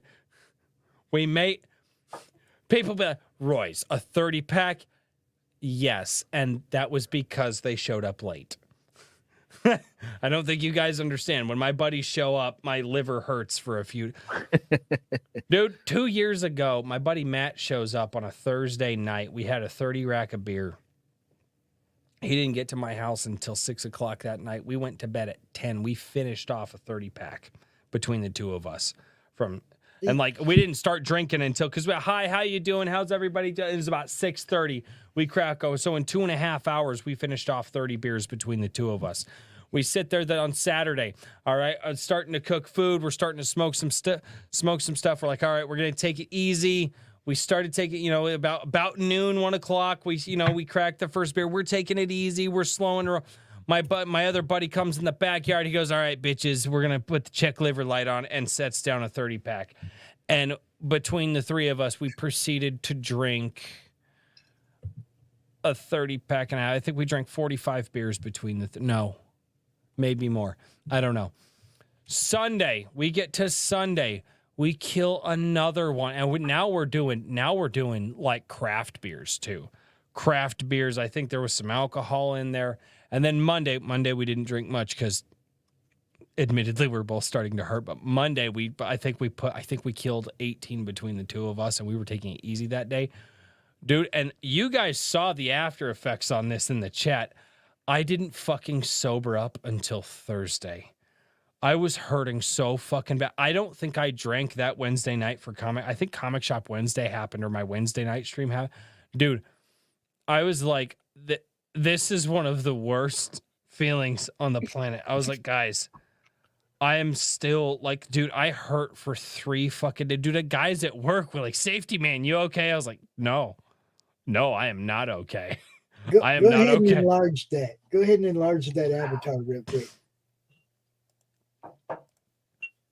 Oh, ooh. Nope. There you go, baby. Nope. Oh, yeah. Oh.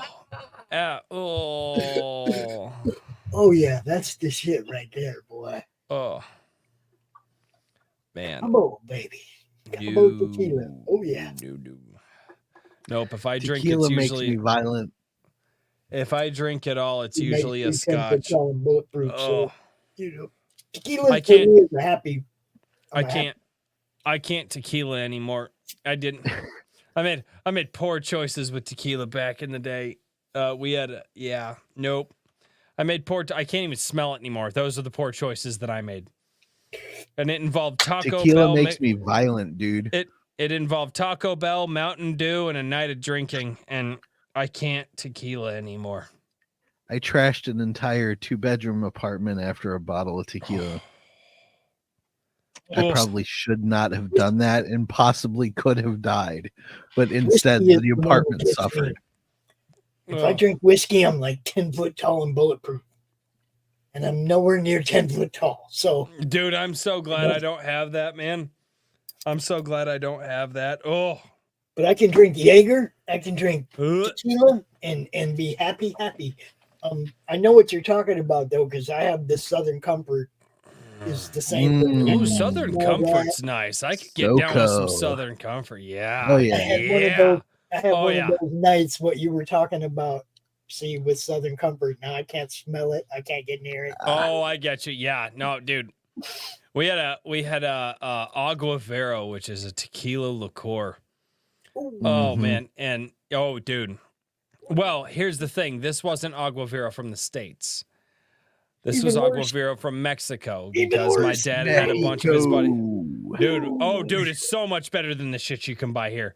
But no, a bunch of the guys work for my dad. They say, hey, Jefe, we're going to Mexico. You want us to bring you something? So my dad would give him a C note and say, yeah, bring me some of this. He'd get a bunch of shit. So they'd come home. Actually, they brought my dad some Mexican cheese. I don't know how the fuck they got that across the border, but they brought my dad some Mexican cheese. I mean, fresh made. Oh my God, it was so good. But anyway, dude. But I'd had this bottle and I didn't drink a lot of liquor. And I was like, all right, dude, let's just kill this tonight. So we're sitting there taking shots of this tequila liqueur in between Bud Lights at the time. And then we wanted to go to Taco Bell and get that. And then I was like, man, Mountain Dew I fucking hate Mountain Dew, but the liquor must have started hitting me. So now I'm sitting there, I'm drinking Mountain Dew. I'm swigging out of the bottle of tequila You make liqueur. poor decisions on alcohol. Dude, horrible decisions. Horrible. Everything about that night was horrible. Dude. I'm going to eat 12 chalupas and drink an entire 2-liter of Mountain Dew. Ooh, that one is no. I didn't drink it. No, it wasn't a 2-liter. Like, it wasn't that bad. Like, it was just like the cup. Oh my God, dude. I can't. Taco Bell and tequila liqueur coming back up. Nothing. Dude, it was bad. It was that one. I woke up the next day and I felt my temples for like half. Yeah, that was Taco Bell always seems like a good idea at the time. Oh, dude, it was like 24 but at the it's time. Not. Oh God, it was horrible. Oh my God. It was not good. It was not good. I will say this though. I will never forget my wife's first hangover because she's only had one. It was the greatest fucking thing on the planet. Chat, have I told you about my wife's first hangover? I gotta tell you about this. She's gonna kill you. Oh no, I'm okay with it. I'm fine with this, dude. So she gave me shit for years. Because here's the thing. Like, my wife, just for some reason, she's one of those people, especially when she was younger. How many of your hangovers did she had to nurse you through? She didn't nurse me through any, but I bitched a lot. So yeah, you get to get even, right? Yeah. Oh, dude. Guilty Gearhead. I have not heard this story. Yeah. Pay the fuck attention, chat. We're about to go. Okay. So anyway, we're gonna move, right? And so some friends of ours come up and they just want to say goodbye. And hey, guys, so they bring their kids over and they got a bunch of kids. They got like 6 kids. And so our kids, they're all playing in the living room, whatever. No, love him to death. Well, he and I actually used to be altar boys at the same church. So I've known this guy for like half my life at this point. So we're sitting there, dude. I don't even remember what we're drinking. We're drinking like fucking Bud Light and Bloody Marys and I think some vodka and just a whole bunch of shit. That we're all of us the adults are pretty hammered. Kids are having fun in the living room, whatever. We're having a good time. And my wife had always given me shit about my hangovers and stuff. I'm like, because she was just one of those people that she can just process alcohol. Her body just processes alcohol. And I've seen her do it, dude. I've seen guys come up, you can't out drink me. And my wife's like, all right, line them up. I've literally watched my wife be like, line them up. And she just shot for shot and she won't feel a fucking thing. But for some reason that day, she did. So she wakes up the next morning. We wake up the next morning. I'm helping. I'm all right. Like I got a little bit of a headache. I'm like, all right, drink some water. I'll be fine. Whatever. So that they're getting ready to pack up the kiddos and they're getting the car seats ready and stuff like that. And I go downstairs. I'm like, hey babe, like they're getting ready to leave. Come say bye to our friends. And my wife wakes up and she's like, and she sits up and she's like, huh? She's like, I don't know. She's like, I have a headache. I just don't feel right. I was like, you have a hangover. And she's like, no, it's not a hangover. I'm like, babe, you have a hangover. She goes, no, it's not a hangover. I'm like, yeah. She goes, but it does hurt really bad. I'm like, yeah. I was like, and I literally look at her and I was like, yeah, just wait until you hear the sun. And she was like, what? she just looks at me like, what did you mean see the sun? I said, no. You won't want to see it. I was like, I said what I said. Wait until you hear the sun. And she was like, I was like, come upstairs and say. So she comes and she's like, oh, and she like, so she stands up and she's just like, oh, like, so she's even worse now that she stood up and she's going to go, because our bedroom was in the basement, ranch style house. Our bedroom was in the basement. So she's walking up the stairs and like, I'm like behind her, like, God, my hands on her hips. Like, it's okay, babe. You can make it up the stairs. So we get up the stairs. She sits there. She sits in the chair. She's like, hey guys, she goes, I just, she's like, I'm just not feeling too good. I was like, she's got a hangover. I don't have a hangover, Royce. I'm like, okay. So she's saying goodbye, and Blinds. she's just like, yeah, dude, no, it wasn't the blinds. So my buddy opens up the front door. So we had the kind of like this mudroom, right? So the front door comes open all the way, and it like and we're like, dude, like our house, so like the morning sun shines right through the front door on the southeast part of the door. It comes right through, and a beam of sunlight doesn't even hit her in the face. Goes by her face, right? Just right by her face, the way that.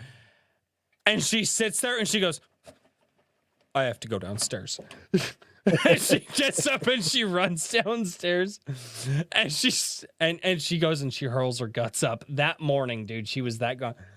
So I go downstairs after that. I'm like, all right. So she goes away. Like, she shook, dude, and didn't even hit her face. The sun didn't even hit her face. It was right here. And I, like, at this point, I don't feel bad because of all the shit she's given me for years, right? And I've never had a hangover that bad. I've had some bad ones, don't get me wrong. Never where I shook. So she goes downstairs, she's laying in bed, and now she's full blown I hate my life mode, dude, just laying in bed. I'm like, hey, babe, you okay? And she's like, I feel horrible. And I'm like, you fucking deserve it. And I sat there and just baby talked like, you remember all those times you gave me shit, babe? She's like, shut up. I'm like, no, I won't. Like, and I'm like, baby talking, just berating her while she's laying just fucking miserable. And she's like, I will never give you shit again. And I'm like, I know. I can tell you for the last dozen years, every party I've been to, I've been the last man standing. Right. And that's because I know how to drink. That's the thing. I don't switch drinks. Whatever I start the night on, that's what I drink all night. Yep. I don't We're break the working seal at 8 glasses so o'clock. far. I don't break the seal at 8 o'clock. Okay. No. No. I only do shots. I don't drink beers.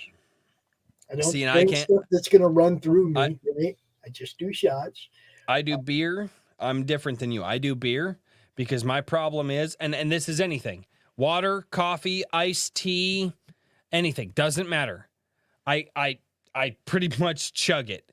Whiskey, I tell people that's why I don't drink hard alcohol. I do hard alcohol the same way I do beer, 12 ounces at a time. Very, very different thing. Shots. Oh, no, I can't. No, dude. If we're doing shots, it's like, that wasn't enough. I'll do another. Because here's how my family does shots. They just hand the bottle. And Well, see, I've been in plenty of those competitions. I know two women that can drink most huge bikers under the table. I've seen it. Okay. I've actually drank with one of them to make a point, and she was drinking vodka and I was drinking Cabo. And I drank 2 bottles of Cabo. We were doing 3 shots at a time. But every time she wanted to do 3, she rolled me 3. And boom, boom, boom, right? Monica, I hope you're watching. She's actually my niece. I ain't bullshit. oh, God. Okay? And she doesn't drink like that anymore, but she could pound some fucking shots, right? So we're at about 18 shots. And I run out of Cabo, and I'm like, all right, I'm done. Well, she kept drinking like probably another 4 shots of vodka before she quit. But I mean, I still standing there, and she's over there passed out on the fucking bed, and I'm fine, right? I'm just doing always last man standing. I don't know why. Mm-hmm. It doesn't knock me out. You know what I mean? I can just drink, and it doesn't knock me out. I get happy. Jeez. I found the things I can drink, so that's the only things I drink, right? And that way I stay happy.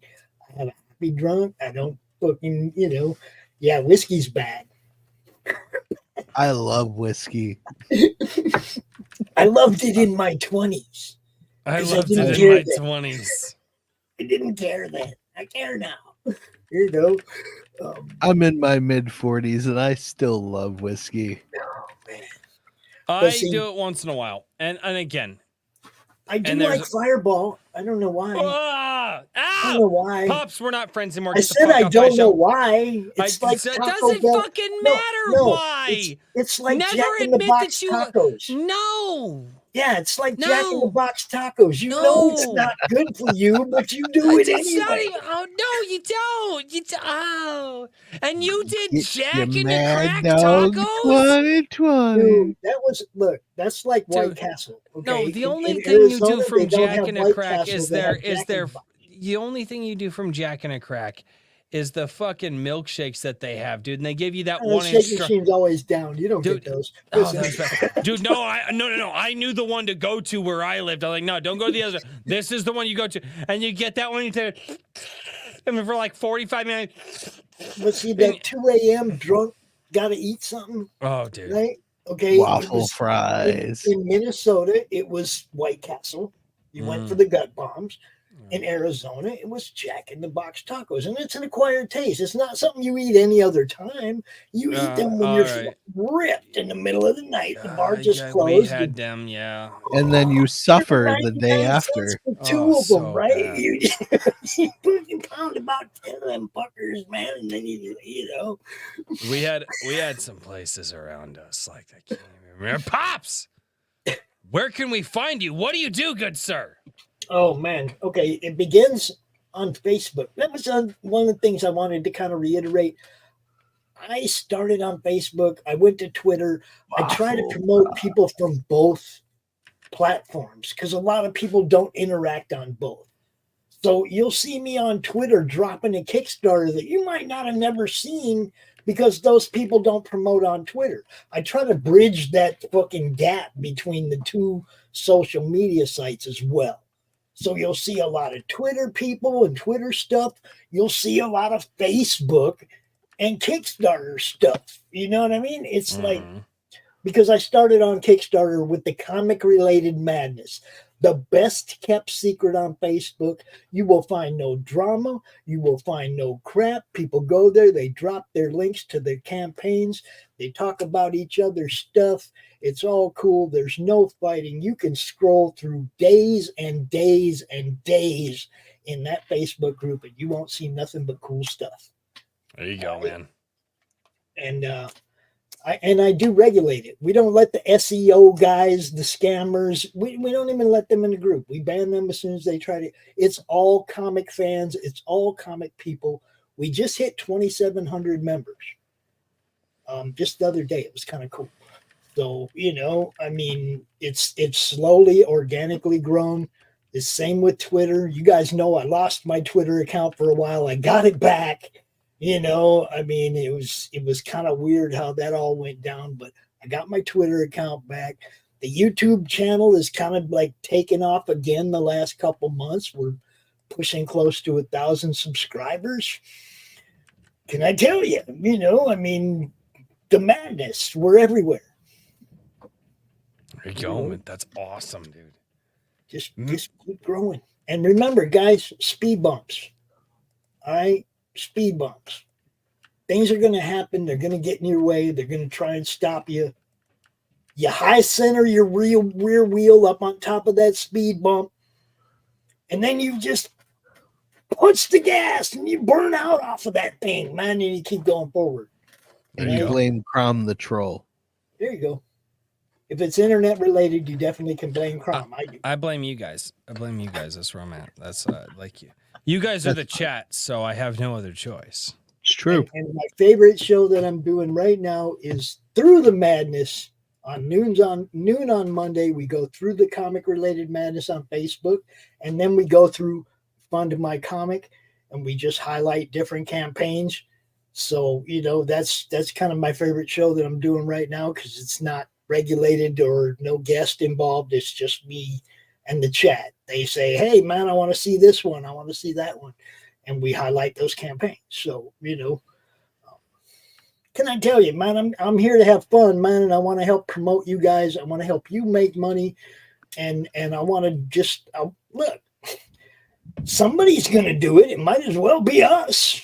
Hell Where I'm yeah. at too. You know. Yes. Where I'm at, man. And I do mean us. I mean anybody who's watching right now that has a show that wants to be part of the madness. Bring it. Talk to Daniel. Talk to me. Bring it. We got you. You know. There you go, man. Mr. Daniel P. Riley, what do you do? Where can Hi. we find you? I just want to say first that I am drunk and eating wasabi cashews. Ooh, Just so you know. Oh. those are good. They're Yes. so Actually, good, really- man. actually, they're Oh really my good. god. Dude, I haven't had wasabi cashews in forever. Oh, so yeah, good. they're so tasty. So Anyways, I am Daniel P. Riley of whimsyland.org, and even though I am drunk, I will shill my literary coaching and services. I will help you create consistently and put out the very best product that you can. And I do it all for a fraction of what all the other crazy assholes on the internet will try to scalp you for. Yes. Just wanted to say that because I've been seeing a lot of rumblings of overcharging in the last couple of weeks on the Twix, which is where you can find me at Mr. DP Riley. That's funny. I want to expand on that just a little bit. Let's do it. I do proofreading. And not editing it by any means, but I do proofreading because spelling errors and stuff like that jump off the page at me like they were in a different font. They're bold, they're underlined. You know what I mean? A misspelled word just takes me out of a story. So I spot everything, right? So I do proofreading for people and I do have references. But what you just said, yeah. Okay, for real. This you got to have the people look. You got to have other people looking at your stuff. Absolutely. oh yeah. And for a fraction, I looked and see what people charge for proofreading, and I was blown away. It's crazy. I was like, no way to read a page and whatever you know, so much for 1,000 words. And for those of you who are watching this stream, I offer an Iron Age discount, just so you know. Yeah, I mean, I looked at what they were charging for proofreading, and I'm like, dude, I would do it so much cheaper than that. Like, talk to me. I will take care of you. Yep. I'm actually proofreading all the Slaughterville RPG books right now, so I do have references, and I do a good job. I'm just here to help, man. That's all I care about. I want to help you create the very best thing that you can create. I think that's why all of us are here. And, Yeah. oh, ladies and gentlemen, by the way, really quickly, I gotta say before we go. Oh, I'm already gone. Before we go, guys, don't forget this live stream will go down on this channel, but you guys can leave all of your comments over on the ADWC replay channel. We will be back tomorrow night with Star Shatter. We're finally gonna board this vessel. We're gonna take over the starship. We'll be right here on this channel. It's gonna be awesome. And don't forget about IAK Sunday. See. Yeah. Me in the morning with Sunday Coffee. Daniel in the afternoon with his shenanigans. And then Hell Richard yeah. in the evening with his shenanigans. Come No. create with me Dude, Gorilla Sunday Mar thinks- afternoon. Gorilla, I'm gonna ban Gorilla Mar. Oh wait, by the way, Maji Chan sent in a $5 super chat earlier. She says, enjoy listening to Pops, but need to shill it. Bad Kitty Haley's World over on Amazon. Wrangler's new Kitty. book debuted this week. Check it out. Pops will never be upset with you for shilling that thing. No, check it out, guys. It's been awesome. Pops, thank you so much You bet. for tuning in tonight. Help us lay the foundation for the Madness Entertainment Group, folks. There you go, man. Please do help us. Well, and ladies and gentlemen, thank you all so much for being here on Iron Age Nights. And as always, until next time, cheers, everybody. Good night, everybody.